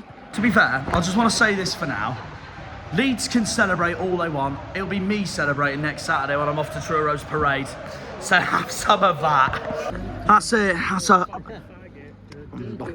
Right, thanks Argyle. See you next season in League One, hopefully. Thanks Argyle.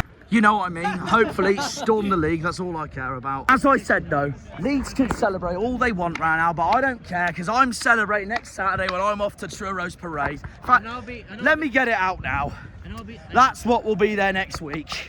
Up the Cheddars and up the Argyle. Well, it's a shame the Championship won't see this gorgeous view next season. Instead, bloody Exeter will instead. Horrible. And there we have it. There we have it. I'm going to put it in my own words. Thank for that. Can actually... That's what I do. I do what those jet skiers are doing. That's what I want to do. That's my summer sorted. I can't be bothered. We're relegated, as you know it. Back in League One, and I've just seen the lineup. It is such a Northern League next season, which is evil for our travelling. Depending on what happens in the League One playoffs, because Stockport have come 3rd, Leyton Orient have come 6th, Charlton 4th, Wycombe 5th. If Stockport go up, to be fair, there will be 3 more Southern clubs. Charlton, Leyton Orient and Wycombe, despite Wycombe being, as you all know, a dreadful away day. But, yeah, ultimately, it ended full time. Plymouth 1, Leeds 2. Argyle 1, Leeds 2. And it's Solomon, who has been quiet all game, who wins the league for Leeds at the death. And we all thought Burnley were going to win it. We were 1-0 up. An own goal. I thought Bundu had scored. He played magnificent again today. Leeds then got back into it. I don't know what Daniel Farker was saying to them in that half-time dressing room, but it's definitely something inspirational because it's what's motivated Leeds after all. And it reminded me of Southampton at home last season, except without the robbery, because that wasn't a robbery at all. It was just a jammy winner. But either way, I can't complain. Leeds won the league, and they proved today that they're the best team in the league for a reason. Burnley could have also won the league. They both finished on 100 points, which is mad for the championship. And so I just look at that going, I think whoever won the league today would have deserved it either way. They've both been magnificent this season. So that's what's got them top 2 in the first place. It's as simple as that. It's as simple as that. I think you look at the bigger picture, like Burnley's defence, you put that in a team with Leeds' attack, and you've literally pretty much got simplistically a championship dream team of the season. And there you have it. A dreadful season and a hard season is finally over. It would have been nice to end it on a win, but unfortunately we let that slip. We were 1-0 up and then we ended up losing 2-1. But I'm not that annoyed because we gave it everything. We played so well all game, I thought. Leeds just ended up being better second half, and that's what won them the game, and that's what's won them the title. And that's going to be, no matter how big the gap is now between the Championship and the Premier League, that's going to be a huge, huge confidence booster for their side going into next season in the Premier League. Even though they might not even have Daniel Farker yet. They could have Jose Mourinho as their manager next season because he has been linked. But we'll see. Time will tell. But yeah, it's annoying to lose a game like that at the death, but I'm not going to say Leeds didn't deserve it. They absolutely deserved it. And whatever Farker motivated them with in the second half, that's what's won them the game. That's what's won them the title. But we gave it everything, and I still have every hope of confidence that this team will be straight back up next season. With Muslic in charge, the players we have, depending on who goes and who stays. But I'm confident that all Hallett and the board need to do is give Muslic this summer everything he wants going into next season. There's already people tipping us to win it next season, which is mad. Which, yes, I like being the favourites in that perspective, but it's also really pressuring, meaning that we would instantly have to deliver next season. And Should be fine now. yeah, Liam's just chilling, by the way. But that just shows that Simon and the board, whatever they do this summer, they need to get everything right for Muslic. I'll talk about the rest of the table in a minute, but the bottom line is we've gone down with Cardiff. Luton lost at West Brom, so they're joining us next season. Good. So we're back. Us. We're back at Kenilworth Road next season. And in the other end of the table, it is Coventry and Bristol City who secured playoffs, with Millwall, Blackburn, Middlesbrough all missing out. West Brom missing out. I mean, it was mainly between Middlesbrough, Millwall and Bristol City and Coventry. But Middlesbrough's loss at Coventry pushed them further down the table. So ultimately, that's what happened, and that's what the league can do to you. But yeah, that's that really. That's the season, guys. So there we are. Roll on next season, and I would say I can't wait. I can wait because I want a summer break. Simple as that. So yeah, it's been hard enough as it is going through it this season with how crap it's been. But there we are. Anyways.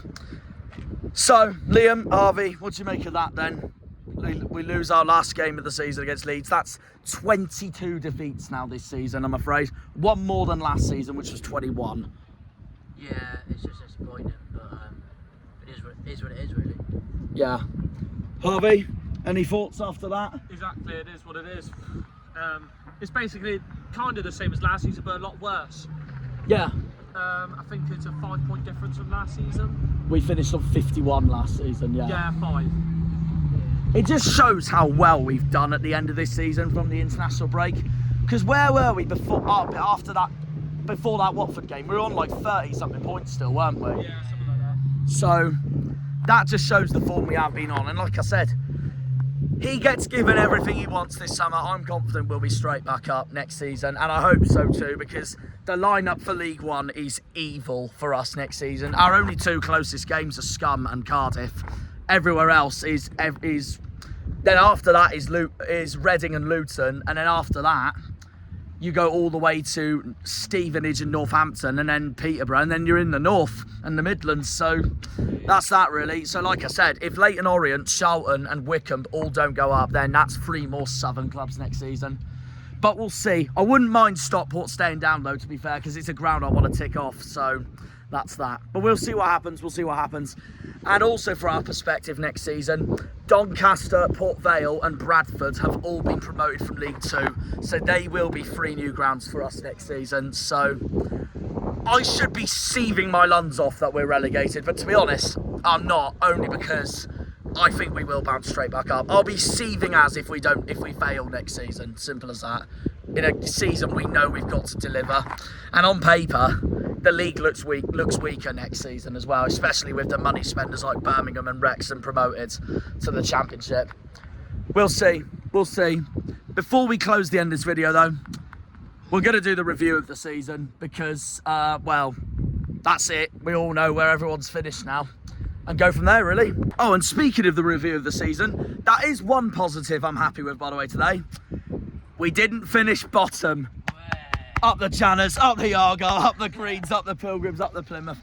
There'll be sad people out there who will say, oh, statistically, you were still the worst team in the league. Look at the table. We didn't finish last. Cardiff finished last. And that's what we're about to go on now. Can I just add on, by the way, actually? I am so jealous that seeing the Championship lineup for next season and then the lineup that we're in for League One next season, seeing the likes of Southampton, Portsmouth, Norwich, Ipswich, Wrexham, Oxford all playing each other next season. I'm there thinking, why the hell are we not there? But there we are. I'm afraid that's football. But hopefully we bounce straight back up and we join all those blimmin' clubs for 2026-27. Simple as that. Right. So we start at the bottom then, unfortunately, but that's what I usually do every season. Anyways, 24th place. Thankfully, not us. Otherwise, it would have been our first bottom of the league season since the 1960s. So, in other words, we have basically repeated exactly like the Newcastle season in 2010, getting relegated from the Championship, finishing second bottom. Anyways, no. Bottom was not us, and bottom was a team we bloody lost 5-0 to, and yet, so yeah, there we are. We still couldn't help ourselves, could we, in that perspective? Bottom of the league, 24th, with 9 wins, 17 draws, 20 defeats, with a goal difference of -25. Cardiff, the worst team in the league this season. Thankfully not us, it was them. I'm going to put it bluntly, a horrendous season for Cardiff. Errol Bullock was my tip to be my dark horse of manager this season. He did horrendously. Omar Reza came in, even worse. And then Aaron Ramsey took charge, and that was it. There ended up no chance for them. Cardiff are back in League One, I'm pretty sure, for the first time since the late 1990s. I think it's that long. It's somewhere, it's either there or the early 2000s, something like that. I have to double check, but yeah. Cardiff, 24th. Shocking. Sad shame. He started already. Sad shame, yeah, he's already started. He has already started. But it's shocking because we all thought they would finish a lot higher. But do that bit again, sorry. It's been an absolute disaster for them. Yeah. And the worst part is, the owners that they've got, they want them gone, Vincent Tan and all that, which I can't blame them for, really. I can't blame them for it. They'll be in the same position as most of the teams that have had problems with owners in League One. Not just that, they've wanted Vincent Tan gone for years, and he still hasn't left them. And now they're in League One. Seems like some certain clubs, really, but yeah, pretty much. Yeah.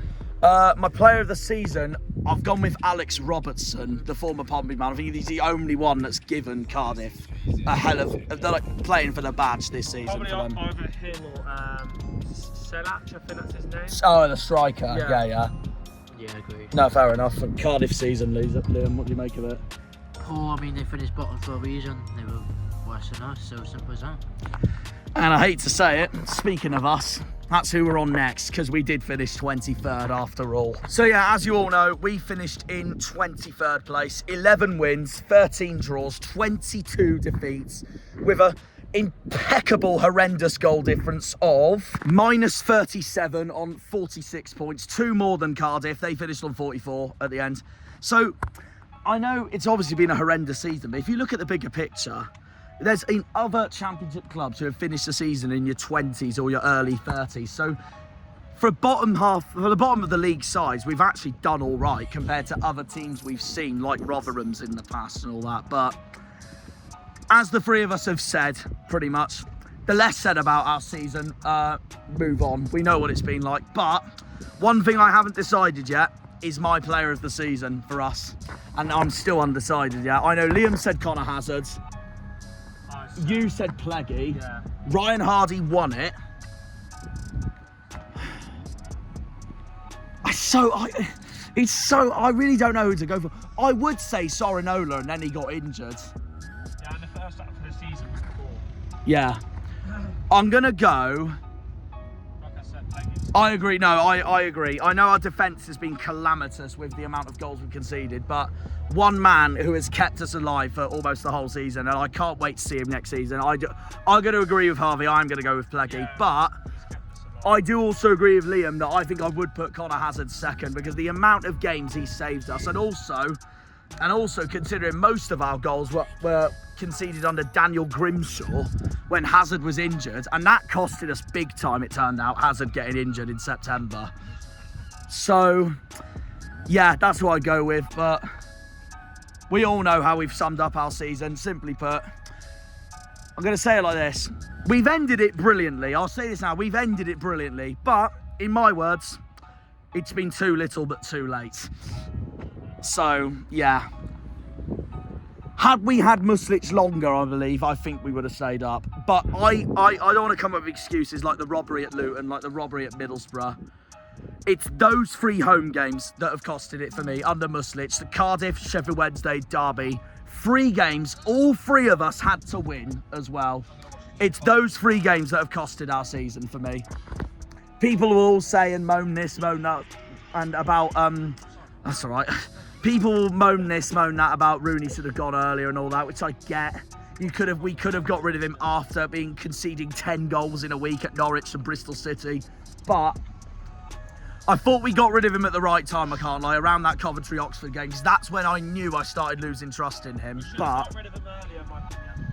that's what they've all been saying. That's what I've just been saying, is that we could have got rid of him when we conceded 10 that week at Norwich and Bristol City. But I will still maintain that it would have been for me, it would have been hard to get rid of him only because of the games we had before that when we were doing all right. But then you look at that going, I'll say this now, we should have got rid of him after Coventry, because we played all right at Sheffield United. We got robbed against Middlesbrough at home. We should have got rid of him after Coventry. It might have been a different story. Other people will disagree. But like I said, for me, it's those 3 home games that costed us under Muslic, Cardiff, Wednesday and Derby, because pretty sure we were favourites for all 3 of them as well, those 3 games. I think so. Yeah, a lot of people backed us to win those 3 games. So yeah, I think it's those 3 that have costed us, because on another day we would have beaten those 3 as well. But unfortunately, as we all know, that is not how the championship works. So there we are. We lost to we didn't lose to Cardiff. It felt like a loss against Cardiff because we couldn't beat 10 men and it was a 1-1 draw at home. But we did lose and draw them, so it is what it is. And we didn't deserve to win any of those 3 anyway. So yeah, that's what, for me, that's what's costed our season, those 3 home games. But we move on. And speaking of Luton, that's who's joining us in League One next season in 22nd place. Finishing the season on 13 wins, 10 draws, 23 defeats with 49 points. And it's their goal difference of -24 that has costed them to League One. And that's what's kept Hull up. And I'm going to go on to Hull obviously in a minute. But yeah, Luton are relegated with being battered by West Brom today. Cardiff lost 4-2 at Norwich, by the way. Obviously, we lost 2-1 against Leeds. Luton lost 5-3 at West Brom. So, a goal fest at the Hawthorns, really. And who saw this coming? Who saw this coming? Back-to-back relegations for the Hatters. No one. A horrendous season for Luton. Yeah, You could argue, with expectations alone, they've had the worst season out of anyone, having back-to-back relegations. Everyone had high expectations for them, and in reality, They probably had one of the worst seasons they could have been imagined. Yeah. Everyone completely overestimated how good they would be. They were shocking. Yeah, I agree. Really I shocking. agree. You could say they did have a bit of an injury crisis, but overall, they were really, really And they had a manager who took them the whole season in the Premier League fine, even though they went down. Rob Edwards, this season, it's been horrendous for him. And that's why we I said opened it the for door for ages Matt though, Liam. Bloomfield. Rob Edwards, we didn't rate him as a manager. And this season proved it for This them. season proved it. Matt Bloomfield as well, I don't know why they got him in charge. I know he won 3 games in a row, fair enough. But it wasn't good At enough. the start of the season, it didn't help. Well, the start of when he came in, sorry, it didn't help their cause one bit. It wasn't good enough. But I think the thing is with Luton, they will keep him in charge. But Give him a chance next season. they will in give League him a One, chance, yeah. but is it worth that risk? I don't know. They probably will say yeah. But I do understand. I understand that point. But the problem is the amount of players you're going to lose now is horrendous. This is why I'm confident we will do better. I'm glad Luton's down, I'll be honest, only because I think we'll, as of now, depending on what happens in the summer, I have us doing better than both Luton and Cardiff next season. None of them players will want to play for that team when a couple of years ago they were in the Prem. Exactly. So there you go. See what summer they come up with, basically. You never know, Bloomfield might poach some players from Wickham. If they stay down, that is. But yeah, we'll see. We'll see. I think the only thing Luton's looking forward to at the moment is that it's been announced this week that they're getting a new 25,000-seater stadium in the future to replace Kenilworth Road. But yeah, your player of the season for Luton, if you had to pick. I'll get Fotmob up if it's easier. I'll pause it for now. No, I'm alright. It's a tough one really because most of their players, they weren't really that great. If I'm going to be truly honest. You're going Jordan Clark then. Yeah, Jordan Clark, 6 goals, 6 assists, and he's been there through. He's been there for quite a while as well. Yes. He scored the goal in the playoff final a couple of years ago, didn't he, for them? I'll have to look that up again. But Jordan Clark, yeah, I think it was. I'm going to go Alfie Doughty, who Fotmob put highest. Again, like Alex Robertson for Cardiff, I think he's one of the few that's given. I think he's one of the few he's given that badge everything. The thing is unlike other players. But yeah, carry on. The thing is with Alfie Doughty, only 26 matches this season. True. And Jordan Clark's nearly played every match. He played 40 games. That's a good point. He's been their main player throughout this whole season. It's a hard, but the thing is though, when Alfie Doughty has played, he has been brilliant. But 26 matches. Yeah. Jordan Clark has really contributed to Clark. I will go with Jordan Clark actually, just for that alone. Yeah. But Are you going for anything? if Luton do keep him though, then he might be one to worry for next season, Alfie Doughty. We will see. And then in 21st, staying up on the skin of their teeth thanks to goal difference, 12 wins, 13 draws, 21 defeats. A goal difference of -10, which is what's kept them up over Luton, and still on 49 points. Hull. And I got this prediction spot on as well, and so did Liam, to be fair, because he also had Hull 21st, but yeah. A dreadful season for Hull. I can't lie. I expected it with the amount of players from the last season they lost over the summer. They got rid of Rosenia. They got rid of that entire playoff chasing team, or most of it at least. And that's what's led to their downfall. But Ruben Selles has done the job. He has kept them up. They had a 1-1 draw at Pompey today. And that's been enough for Hull. That's what's kept the Tigers up for yet another season in the Championship. So a really disappointing season for Hull, but they'll take it. They've stayed up, so that's all they'll care about. Yeah, fair enough. Player of the season for Hull? last stretch of the season. You're gonna go Charlie Hughes. Last stretch of the season, defensively, they've been solid, and he was the main player that got them the last-minute winner the other week. And I'm gonna go Louis Coyle. Literally, that just screams that their defence is all right, but their attack is legit one of the worst in the league, and that's what's nearly relegated them. Like I said though, Sellers has kept them up. Sellers has kept them up. Okay, the next club. Now this is proof. This is proof that you can still, and this is what annoys me with us going down, but it is what it is. This is proof that you can bloody stay up with just 10 wins this season. The second lowest behind Cardiff. 10 wins, 20 draws, 16 defeats, 50 points with a goal difference of -11. Fleetwood in disguise. Preston got basically what I didn't expect, considering I had Bristol City to batter Preston 8-0 today, so that prediction's gone down the window. They drew 2-2. So that's that really. You definitely They drew 2-2. They got the point they needed to stay up when they were heavy favourites to lose today with Bristol City's playoff aspirations. But yeah, like Hull, a horrendous season for Preston, but they've managed to get the job done, I guess. So how would you rate Preston's season, Liam? They could be a favourite to go down next season. We beat them away, so that's the end of that. Yeah, right, we'll move on then. It's been a crap season for them, really. They just about survived, so they have to build up next season. Simple as that. Harvey, Preston this season, 20th for them. I did say it earlier. You had them relegated, so you weren't far off. I wasn't far off, but I had a feeling that they would be a lot more underperforming than they were last season.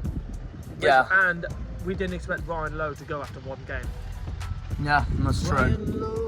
And we're going to face him next season since he's at Wigan. Yeah. Yeah, like Hull, they've also struggled at up front. They've been better at the back, basically. Player of the season,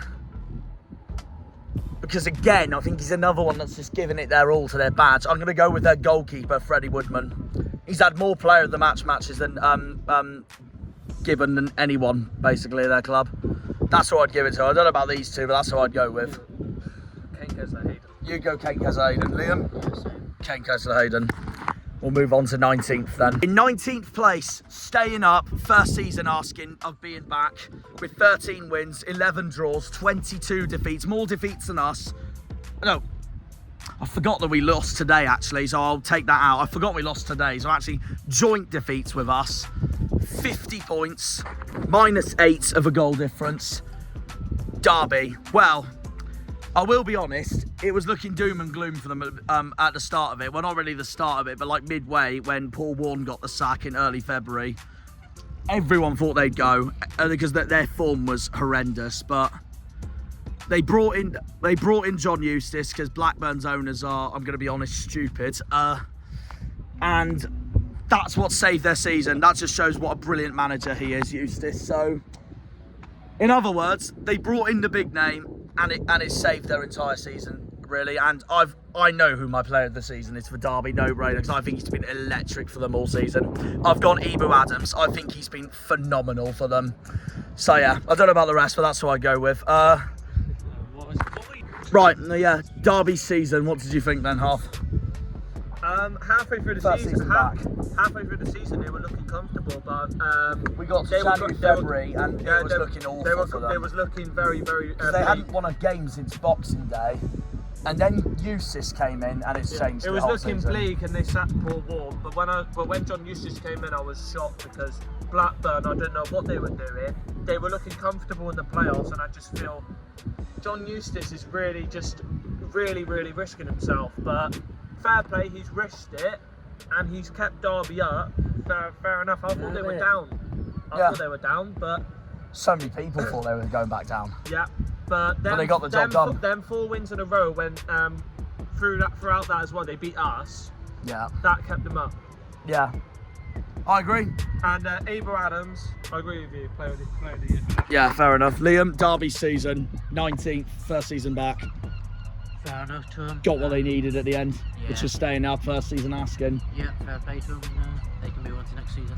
Yeah, see whether Eustace can build on that or not. 18th, 12 wins, 15 draws, 19 defeats, minus 17 of a goal difference, 51 points. Stoke, who have yet again had the same old season you'd asked for, like last season. And this is another one like Derby. My no-brainer player of the season for Stoke is no-brainer Johansson. He's the only one that's kept them alive, pretty much. And again, another club who struggle to score and usually do better at the back, but got rid of Shuey really early. They brought in Narcis Pelic, that was his name, wasn't it? Yeah. Who? Yeah, he didn't do that great. He didn't do that bad at first. I mean, one of the wins he had was a 6-1 battering over Pompey, of course. Good. But oh no. But then Stoke decided to get rid of him. And usually clubs do not go through a season staying up with 3 managerial changes. They spent big, brought in Mark Robbins, and well, he's got the job done really. So that's that really. But yeah, Stoke and having another same old season. We'll start with you first, actually, Liam. Yeah, Stoke same old season. Well, they normally are. What are they going to do next season? Nothing different? I don't know. No, move on. We'll see. Harvey? Yeah. Move on. Say anything else. That's that. Let's just move on then. I'm really not saying it. In 17th place, another promotion candidate from last season from League One who have stayed up first season asking. 13 wins, 14 draws, 19 defeats, minus 16 of a goal difference and 53 points. Their home form ultimately keeping them up. They've been brilliant at home this season. I'll give them their due on that. Oxford, 17th place. What a first season back for them. I'll be brutally honest. And it's one of those where it started off really well. Then, and this was really unpopular with the fan base, by the way, they got rid of Des Buckingham. They hated the sacking, but it turns out to be the best decision a football club could genuinely make in making a move like that. They brought in Gary Rowett and he's kept them up ultimately. We've starting with the 2 home games they had over Cardiff and us where we were crap, as you all know, and that costed Rooney his job. But yeah, first season back in the Championship since the early 2000s, and they've delivered no problem at all. And my player of the season for Oxford, most people will give it to Cameron Brannigan, but I'm not, because he's been injured for part of it as well. My player of the season for Oxford, another goalkeeper who I think has been fantastic this season, Jamie Cumming. That's my player of the season. That's my player of the season. He's been phenomenal for them. He's kept them in most games, and hats off to them. They've recruited brilliantly as well, as their summer transfer window proved and their January transfer window proved, and that's why they've stayed up. Yeah, Oxford, first season back, and they've stayed up. Well, he's not ready yet, so we'll go with Liam first once he's finished his drink. But yeah, Oxford, first season back. What do you make of it? And they've delivered, no problem. 17th. Yeah, fair enough. Fair play to them. They just need to build on that for next season and not go down. Yeah. See how the summer goes, but ultimately, like I said, their recruitment is just shown how brilliant their recruitment's been compared to our recruitment's been, and that's ultimately again what's kept them up. It's what sent us down. It's what sent Luton down. It's what sent Cardiff down. And that's that really. But yeah, we'll move on to Harvey now. Oxford, first season back since the early 2000s, and they finished 17th. Couldn't have been any better for Oxford. Yeah, been a brilliant season for Oxford. I feel like the first half of the season was what helped them, I think. Yeah, but then they got rid of Des. Everyone thought that was such an awful move, and then they brought in Gary Rowett, and it's the best move a club could Gary make. Rowett's a championship experienced manager, and he knows that league inside and out. That's who it could have been a perfect appointment.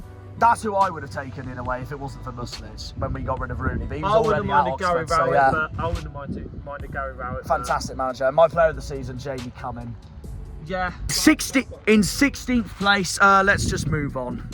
No, I'm kidding. It wouldn't be fair if I did that, did I? Well, it would be if I was talking about Exeter, because it's Exeter. 14 wins, 12 draws, 20 defeats. Again, it's their home form that's kept them up, just like Oxford. 54 points, a goal difference of minus 13. I'm going to do it in the voice of the blimmin' goal announcer when I went there in March. Pompey! Portsmouth finished 16th, and again, like Oxford. Well, different pattern to Oxford, actually, because they started the season horrendously. Bottom of the league for quite a few seasons. Seasons. Like, imagine. Bottom of the league for quite a few weeks at the start of the season. They got battered at Stoke as an example of that. They lost to us. The minute they played us, though, at Bonfire Night, that's what's changed their season. They went to beat Preston 3-1 at home. From that point onwards, and they've been formidable at home ever since. Colby Bishop came back, and it's what's rescued their entire season. But my player of the season for Pompey. Now, for most of the season, I'll be honest, I would go with Freddie Potts, because I think he has been an outstanding recruitment from them, on loan from West Ham this is, and Pompey's done well to sign him, of course, but he's not my player of the season. He's my second for player of the season for Pompey, because my player of the season for Pompey is actually in my team of the season, because he's got more assists than anyone, and I think he does deserve credit for it in that case there. And he's been superb in the Championship, and he showed last season in League One why he is Championship quality. Josh Murphy, that's who's my player of the season is for Pompey. First season at the club, moved there from Oxford in the summer, and yeah, well, he's delivered no problem at all, really. So Pompey's got their reward, staying up, and they've also got their South Coast derby back next season, which I'm very jealous I'm not there for, because we've been bloody League One instead. But there we are. We could have had a three-way battle between Argyle, Pompey and Southampton this season, but that didn't happen because Leeds bottled that bloody playoff final last season. But yeah, anyways, we'll go on to Leeds later. Pompey, 16th place, first season back. Again, just like Oxford, just like Derby. Nothing more they could ask for but staying up. We'll start with Harvey on this one. Portsmouth. And they've kept Massinho all season, and it's paid off for them. That's his input done already. Yeah. Anyways, yeah. He can carry on praying that the next season they'll go down, but I just don't see that happening. You never know. It just depends on what their summer transfer window looks like, but we'll see. Yeah. I can't see a lot of those players leaving, surely, after this season. But Pompey's the only one that have stuck with their manager, Massinho, and it's paid off for them big time. That's what's happened. Yeah, fair enough. So, simple as that. All that really. And Murphy played of the year today. Yeah, fair enough. There we go then. Right, 15th place, 14 wins, 14 draws, 18 defeats. Another mediocre season, minus 10 goal difference, 56 points. They've done the same as what they've done quite a few seasons back. To be fair, they've improved this season compared to last season, but it's not really much of an improvement though, is it? Like, because at the start of the season, they started dreadfully. They were bottom of the league. Then they went on a brilliant run, and that's what's kept them up at the end. They've ended the season a bit disappointingly, but they have ended it with an important 1-0 away win over Sunderland today. QPR, another mediocre season for the London club, finishing 15th, and Marty Cifuentes is on grass leave as well, but QPR, another mediocre season for them. Player of the season, I'm going to go Jimmy June at the back for QPR. I was going to say Jimmy Chu. No. But yeah, QPR, another mid-table mediocrity of a season for them, 15th place. QPR 15th. Yeah, it's with QPR. I think some people predicted them high, some people predicted them low. Mid-table. Yeah, seems about right then. Yeah, no, pretty much. And your player of the season for them? I would have said Elias Chair, but he hasn't even played that much this season, has he? Literally, no. No, he hasn't. He's been absolutely dire. Yeah. If I'm being truly honest, I have no idea. Really. Fair enough. No, fair enough. Liam, QPR 15th. Make of that then. Another team we couldn't bloody beat at home. Standard for QPR, nothing much more to say. Yeah, pretty much. Let's move on. Right, 14th place, 16 wins, 9 draws, 21 defeats. They've actually ended the season quite horrendously because they started it all right, to be fair. They knocked us out of the Carabao Cup alongside that as well. And we still can't beat them in the league, but we can't lose to them in the league either. -8 of a goal difference, 57 points. Watford, not really an improvement for them at all, considering last season they finished 15th. This season they've only gone up 1 place from last season. So if there's any club you can call no improvement season whatsoever, it's them. But they've done the most un-Watford things ever by keeping Tom Cleverley and at manager at least for the whole season. Watford got 14th, so what did you make of that then? For Watford, I think a lot of their fans will be very disappointed in that season. They'd expect them to. They've only improved by 1 place, that's it, from last season. But they have done the most un-Watford things by keeping a manager all season. And it's a club legend of theirs in Cleverley. Yeah. Or as Andy Tate says, Cleverley. Yeah, agreed. But yeah, your player of the season. I'm gonna go before Liam makes another dad joke here. I'm gonna go Imran Loser. What a loser! Oh, you've already beat him to it. Yeah, I'll agree with you. You'd agree, huh? Liam? Yes, Watford season? Can't really for that. Yeah. They should be trying to at least get the playoffs, but they didn't, so unlucky to them. That's that, really. And speaking of which, another club who's been in the same boat as them in terms of that, because they also started all right and they've ended it horrendously. 13th place to wrap up the bottom half of the table with 14 wins, 15 draws, 17 defeats, 57 points, plus 3 of a goal difference. Norwich, one they will absolutely instantly want to forget. Last season they finished playoffs. This season they've been nowhere near that. Mid-table mediocrity. They've sacked Johannes Hoff up and they're going to go again next season looking for a brand new championship manager, basically. Player of the season, well, this is no-brainer between 2 candidates, really, because they're the only 2 that have kept their season pretty much alive. Boyer Sainz and Josh Sargent. They're another club who are so much better up front than they are at the back. It's as simple as that, but yeah.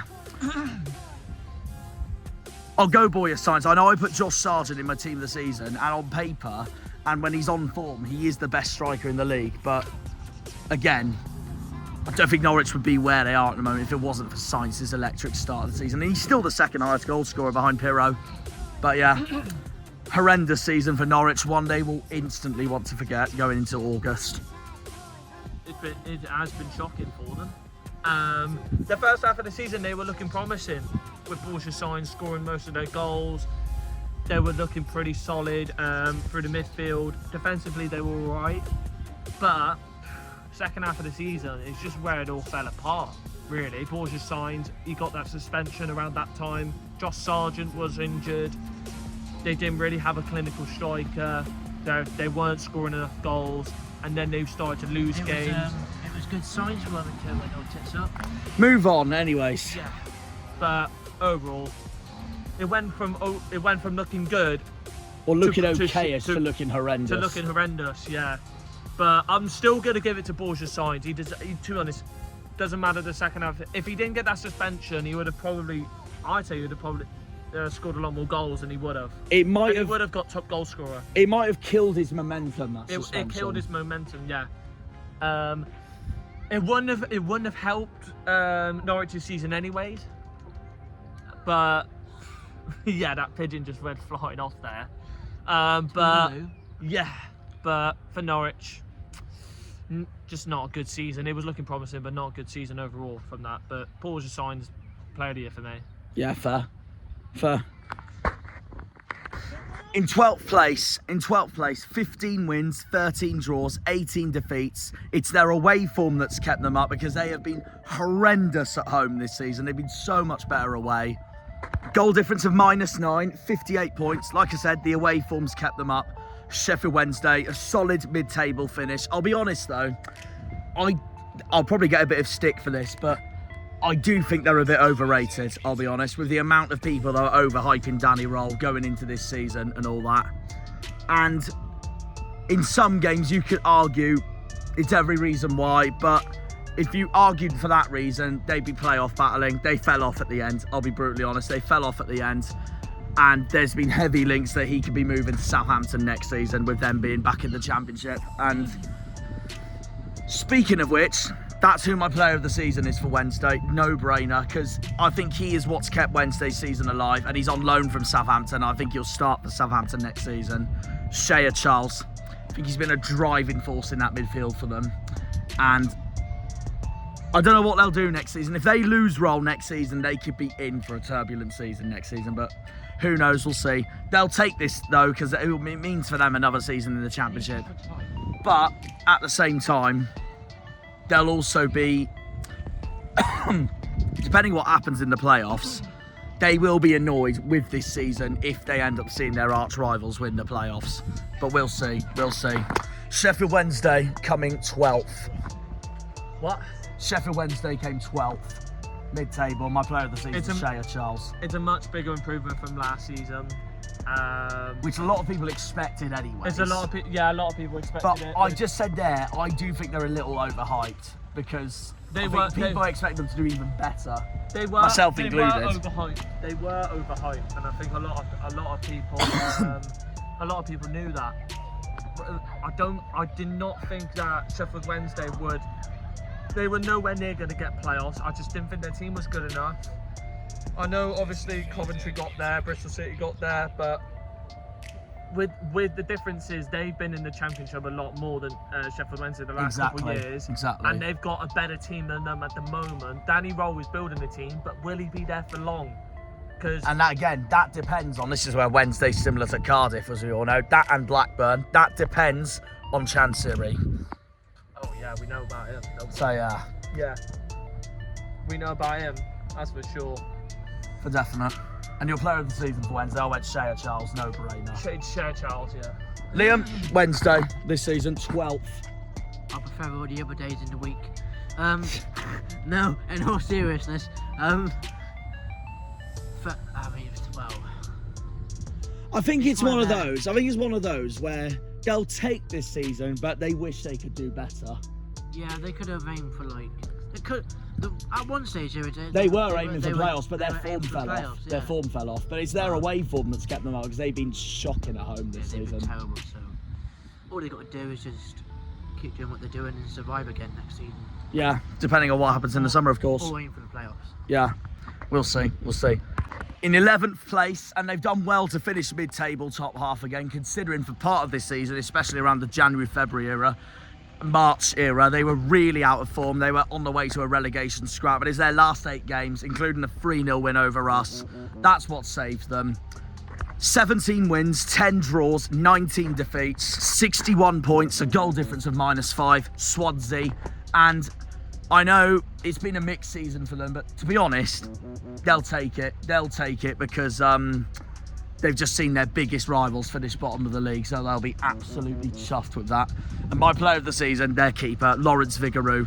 I thought they'd struggle this season without having the loanee of Carl Rushworth this time, but he's been fantastic for them, and I can't blame them for being proud of that, basically, regardless. But yeah, they'll take this season, Swansea. But yeah, Lawrence Vigouroux, my player of the season for Swansea. I think he's been outstanding. Harvey has said off camera he disagrees, but you've gone with Harry Darling. He's not a darling, but I agree with that after being battered 3-0 by him. But yeah, carry on. I think that's what he said at the ground, wasn't it? It was. Yeah. I literally said it in the video. He has been very, very good for them this season, and the second half of the season, it couldn't have gotten any better for them. To be fair, I think he's been brilliant since. Yeah, we lost. To be fair, I think he's been brilliant ever since he's joined the club from MK Dons. Harry Darling, this is. Yeah, he has been really good. So yeah, but like I said, not the greatest of seasons for Swansea, but they'll take it considering their biggest rivals finished bottom. Their second half of the season was absolutely superb. Yeah. And they've really redeemed their season. Pretty much, basically. Give them all for Swansea, I don't care about them. Right, well that's that really. That's that, the end of that. And promising signs for them because Luka Modric is now their owner. I didn't expect it. I thought people didn't expect it, but it's positive news for all of them. So there you go. They beat us 3-0 and Josh Kay scored, so we can do one. They did the double over us, Swansea did, to make it worse, because unlike most teams, Swansea and Leeds are the two biggest examples I can think of here. They're two clubs who know very well how to win at home park. Yeah. They're bogey sides down here. Like, they even do better jobs at home park than Liverpool did, so that tells you everything. Yeah. Move on. So yeah, that's Swansea's season saved. And they've also got, they haven't got the South Wales derby next season, but they've got a Wales derby next season, North versus South, with Wrexham promoted. So yeah. In 10th place, and I'll say this now, this is a no-brainer on who I've chosen for player of the season for this, by the way. But they've ended it with 18 wins, 18 defeats, and 10 draws, 64 points, plus 8 of a goal difference. Middlesbrough, who have missed playoffs again. And I've said it from the beginning of the season. And after when we got robbed of them, they're the most overhyped team in the league, and that again has just shown it. But no brainer who I'm choosing for my player of the season, Azaz. He is the only one that has pretty much better out than in, I always say. Azaz, no brainer. He's the only one who has kept that team alive. And also, we've still scammed them because Whittaker's done nothing for them since he joined from January, and they've missed playoffs as a result of that. But yeah, we'll start with Liam first. Middlesbrough, 10th, another overrated season for them. Unlucky. As for Harvey, he's made a bold call already. I'm going to say this now, and this could happen. You've predicted off camera Michael Carrick will get sacked this summer. Yeah. Toodaloo, Yeah. bye. He will, and I think with conversations I had with Daryl, I do feel like Carrick will go. I just feel like with Borough, Another failure of the season. A lot of their fans probably didn't expect to get playoffs, but they started okay though. They were They started fifth. okay, yeah, but the club they are, Defence has costed them. Their defence, like I time. said, they've got a bottom half defence and a top half attack. Quite literally. And Up the Greens. up the green. That's it, up the greens. Nice one. Yeah. Get on. I agree. Brilliant. That's, And your player of the season, I've gone Azaz. yeah, I think there's Finn no Azaz, yeah. competition there. but they should be getting top 6. What are they going to do next season? I'll never know. But this is How a question- much out of 10 will the bookies back them again when they don't do jack shit? 99.9% backing. 9th place, another team who has ended it disappointingly. 15 wins, 12 defeats, 19 draws, the second most behind Preston. 64 points and plus 10 of a goal difference. They've beaten Middlesbrough on goal difference, basically. West Brom, a season they will want to forget, considering last season when they finished 5th, and I think that departure of Alex Palmer to Ipswich has and Carlos Corberán to Valencia has ultimately what's costed their season. And Tony Mowbray's no longer there either. So yeah, they will want to rebuild for next season, basically. My player of the season, I'm going to go Alex Mowat for West Brom. Alex Mowat, yeah. But it's going to be a hard rebuild with West Brom. I just don't. I think I could see it being a little bit of a downward decline, but I may be wrong. They could possibly finish high up in the league next season, but I just don't see it at all. I just see them declining. I really do. So we'll see what happens. Yeah, fair enough. It's not looking good for them. Liam, West Brom, and they've ended it horrendously as well. They have, bear in yeah, mind, they apart have. from today. They didn't help us out a lot this season, so I'm not giving them a player of the season. That's the end of that. Right. 8th place, 18 wins, 12 draws, 16 defeats, 66 points, minus 2 goal difference. And the team we ended up having our best performance of the season against at home, Millwall, took to the playoffs to the last day. They ultimately lost to Burnley at the end, so that's what's costed them playoffs for another season. I was one off my prediction for this because I had them to finish 9th and they finished 8th, but they've improved this season, although they did make a big sacrifice getting rid of Neil Harris during the part of this season. It's sort of paid off for them, not quite. At the start you'd think no, because Alex Neil came to places like Home Park, for example. We battered them that night. Also because my dad's a good luck charm, because every time he's been to an Argyle game we win. And then, but to be fair, ever since then Millwall's picked up their form again, but too little too late. They've missed the playoffs for another season, just like 2023. How will they improve next season? I don't know, but yeah, another top half finish for Millwall. It's like 2023 all over again for Millwall. They lose the playoff battle on the last day again. To be fair, for Millwall fans, they've experienced an interesting ride this season. They were pretty low in the league earlier in the season, and then they've had a good second half. Been chop and change for them. And it's been a good second half ever since we battered them. Yeah, that and night. Neil Harris going as well. Yeah. But for them, overall this season, they finished on a high. They finished in 8th, and they've got something to be pretty happy about. And I think their goal difference was, what was it, like -1, or was it -2? Yeah. Yeah, -2. Not the worst. 8th in the league. Much better. I think it was a little bit better than last season. I think the Millwall fans would be a little bit happier, but playoffs would have been nice, but can't really expect that with the teams that are up there. I feel like they deserve to get it. Yeah. No, fair play, fair play. You're going Ivanovic. Yeah, he's been their main goal scorer, and he has won them and he has won them games. So I'm going to go with someone different. I'm going to go a former player of ours who played at Argyle for a bit, Joe Bryan. Oh yeah, Joe Bryan, and yeah. Used to be at Bristol City as well, used to be at Fulham. So yeah, no, I think he's had a wonderful season for Millwall. It's been a brilliant signing for them, to be fair. But this is where I rate Millwall, because unlike other clubs like us, for example, they know how to recruit properly, and they proved it again this season, so I'll give them their due on that. But too little too late, they've missed the playoffs, so they have to go again next season. And then finishing 7th, just missing out on the playoffs, finishing on the same points as Millwall, with 19 wins, 18 defeats, 9 draws, +5 of a goal difference. It's actually mad to think they finished this position, actually, considering they pretty much ruined their own season by getting rid of John Eustace to Derby. But they've actually ended it okay, and they've actually had an all-right season on paper. They've actually ended it all right, to be fair, finishing 7th with some of the horrendous games they've had towards the end of the season. Blackburn.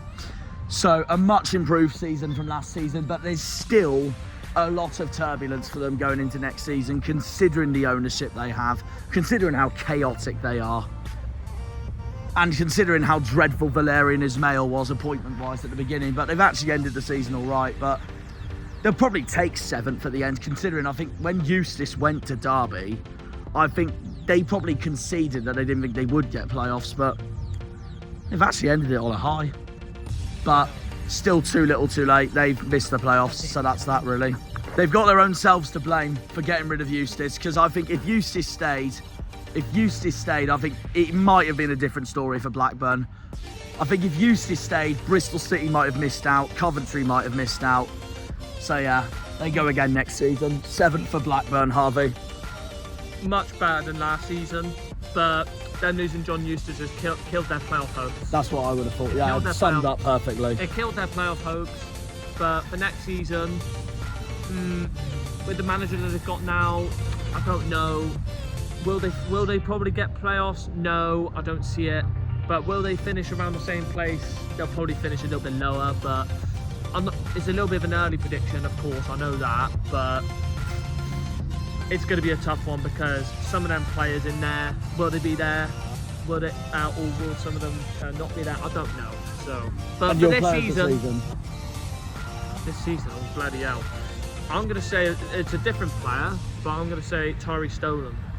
Good shout, to be fair, good shout. You know what? I agree. I don't know who else I'd give it to be honest, no, I do agree. That thing came out of nowhere. I nearly got tripped by that. Anyways, I don't blame them. Anyways, 6th place, 17 wins, 17 draws, 12 defeats, 68 points, +4 of a goal difference, and they'll be chuffed with their season, despite drawing 2-2 today against Preston, Bristol City. I'm going to say this now. Not that. I'm going to say this now. If they win the playoffs, I'm going to say the same case for Sunderland, by the way, as well, when we go on to them. I'm going to say this now. If they win the playoffs, he's my manager of the season, Liam Manning. They've had a brilliant season. There's no brainer about it. I think they've had an outstanding season. And it just shows that despite all the uncertainties at the beginning, they really were building something all along. And that's exactly what they've done.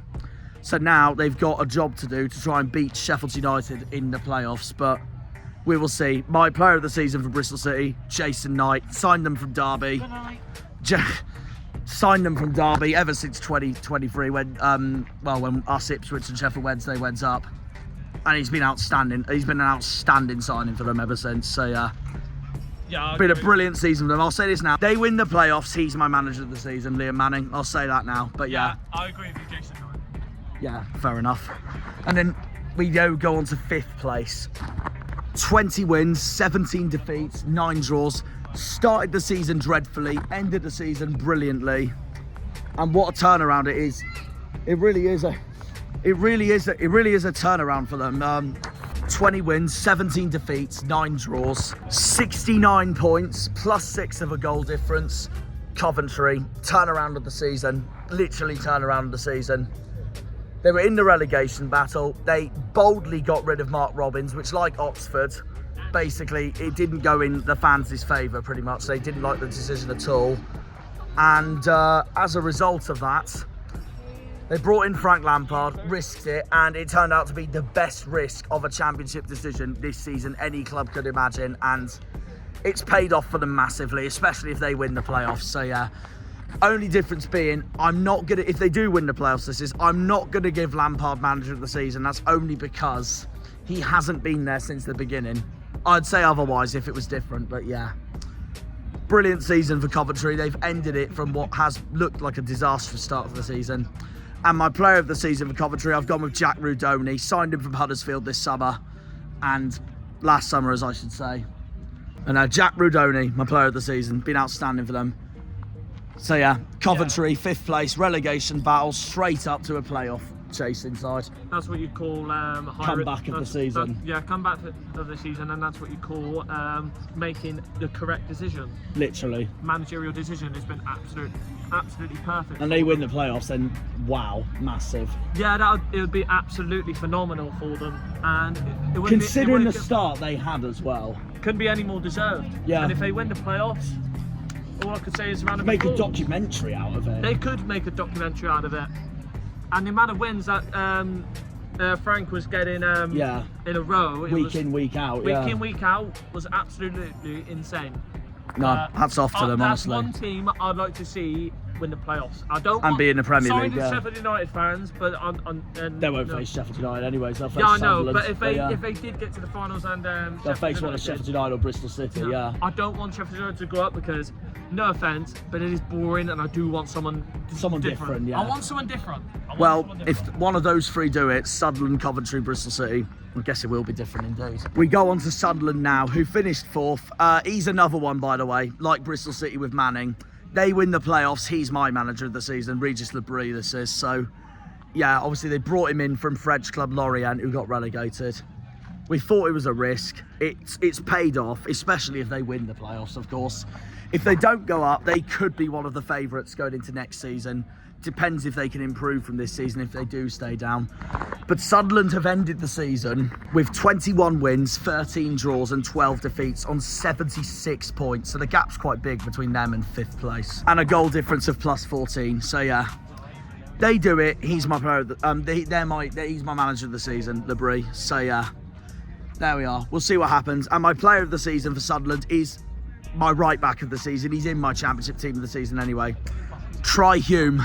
That's who I'd go with, Try Hume. Try Hume, yeah. Yeah, that's my player of the season for Sunderland. Yeah, I'd say... What a season for them, actually, considering how last season ended for them. Yeah, it's been a massive improvement. But overall, you've got to give Labrie credit, and he's really improved that squad. But this is the scary part, though, for their playoff run. This is I think it's their 4th or 5th loss in a row now. Yeah. It's not looking good. No, that's true. I'd say, and if they do stay down, they'll have to go again next season. They could be one of the favourites next season. But the problem is the players they could lose is mental, yeah. But player of the season for me, Joby Bellingham. Oh, good shout. I've gone Try Hume because he's my right back of the season, regardless, anyways. Yeah, Joby Bellingham. Yeah, fair play, fair play. And then there's a gap to 90 points with 28 wins, 10 defeats, 8 draws, goal difference of plus 27. Sheffield United missing out on automatic promotion by 10 points at the end. And one of the clubs that stopped them from automatic promotion, I had to pull the smug face off there, so yeah. But they could still go up yet. I do agree with Harvey that for championship's sake, if they go up, it'll be so boring, but could still get it done. They're against Bristol City in the playoff semi-finals. we'll see. And my player of the season is my left back of the season, Harrison Burrows. So yeah, no other words. No other words about it. Gus Hamer got player of the season altogether in the championship, but I'm going to be honest, I brutally, honestly disagree with the EFL. So yeah. So you're saying Burrows player of the season for Sheffield United? Yes. Yeah, fair enough. And then we go on to the top He's two. on Burrow, sorry. And then the top two, we'll just move on to them now. The best defence in the league that came second. The best attack in the league that, well, that's won the league, basically, as we all know. 28 wins, 16 draws, 2 defeats. Quite unlucky not to win the league, actually, with just losing twice this season. They were both away from home at Sunderland and Millwall. They've been unbeaten at home this season, but they haven't won the home form table because of how immense Leeds have been at home. But yeah, Burnley, they lost out on the league title by goal difference because they both finished on 100 points. Burnley's goal difference of plus 53 not being enough at the end. So that's that really. I know most people will give James Trafford player of the season with the amount of clean sheets he's kept, but ultimately it's their defence has done it for me, and that's what's been in the rock solid of their team of the season. So that's that really. That's my player of the season for them. I've gone with Conrad Egan-Riley, one of their centre backs. He's been phenomenal for them, and he could be huge for the Prem next season. So yeah, Burnley runners up to Leeds at the end, but their defence has got them promoted, and Egan-Riley's my player of the season for them. Best defence in Europe. Yeah, Best defence in Europe. quite literally. And then finally Leeds, our champions of this season. 29 wins, 4 defeats, 13 draws. And it's their goal difference that's won it. Plus 65. And for me, they've got player of the season as well in Ayo Tanaka, and signing of the season as well. So I think that's that really, Harv. Leeds have won the league. They've shown today why they're the best team in the league, and well, that's all we can end it on, really. They deserve it. They're celebrating it. They deserve it. They've been the best team this whole season. Yeah. Why can't they do it in a good way? Like scoring at the 80th minute. Or just not score at all. I know fairness, fair play. Yeah. And Tanaka, player of the season for me, and also player of the hands season down. in the championship overall. But for me. as well, That's who I would have given it to, not Gus Hamer, but yeah. All momental, 2 teams, 100 points. Burnley, 100 points, didn't even win the league. Quite literally. Mental. That wraps up, really. I'm not doing any more. That's it for me, guys, this season. Hang on. He's going to go and jump off a bridge. There's no jumping in the sea today because we did go down. I can't be bothered, and I want my fish and chips. So there we are. That's it for this season. In terms of the best moments of the season, this season, guys, I'm gonna leave that in a separate video this time instead of putting it in this video because I've got to edit it all and all that. So that's gonna be in there, guys. But since it's now the end of the season, I may as well say this now. Been a horrible season, as we all know. We've gone down, but there we are. That really wraps it all up, really. It's the end of the season, and I just want to say, since we're getting closer to 2,000 subscribers, just want to say a massive thank you to all of you who have tuned in and subscribed to the channel ever since. And next season, the content's going to be a bit different because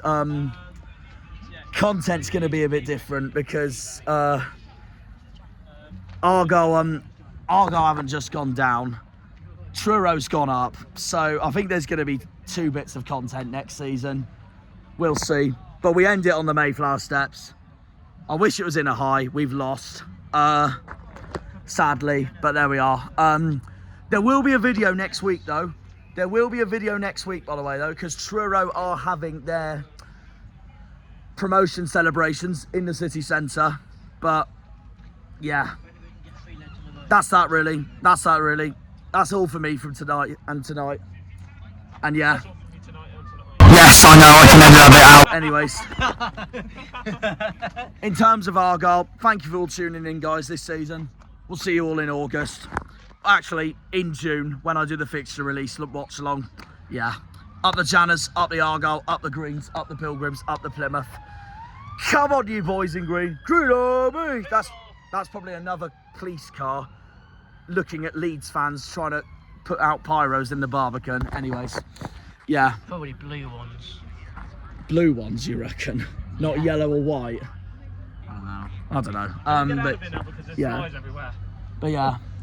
Sadly, Argyle's down, but thankfully Truro are up. So I have had some positives, mainly negatives with Argyle relegated though as well. But yeah, that's that really, guys. That's that really, guys. I'm not doing any more. We'll see you all next season. Have a good one.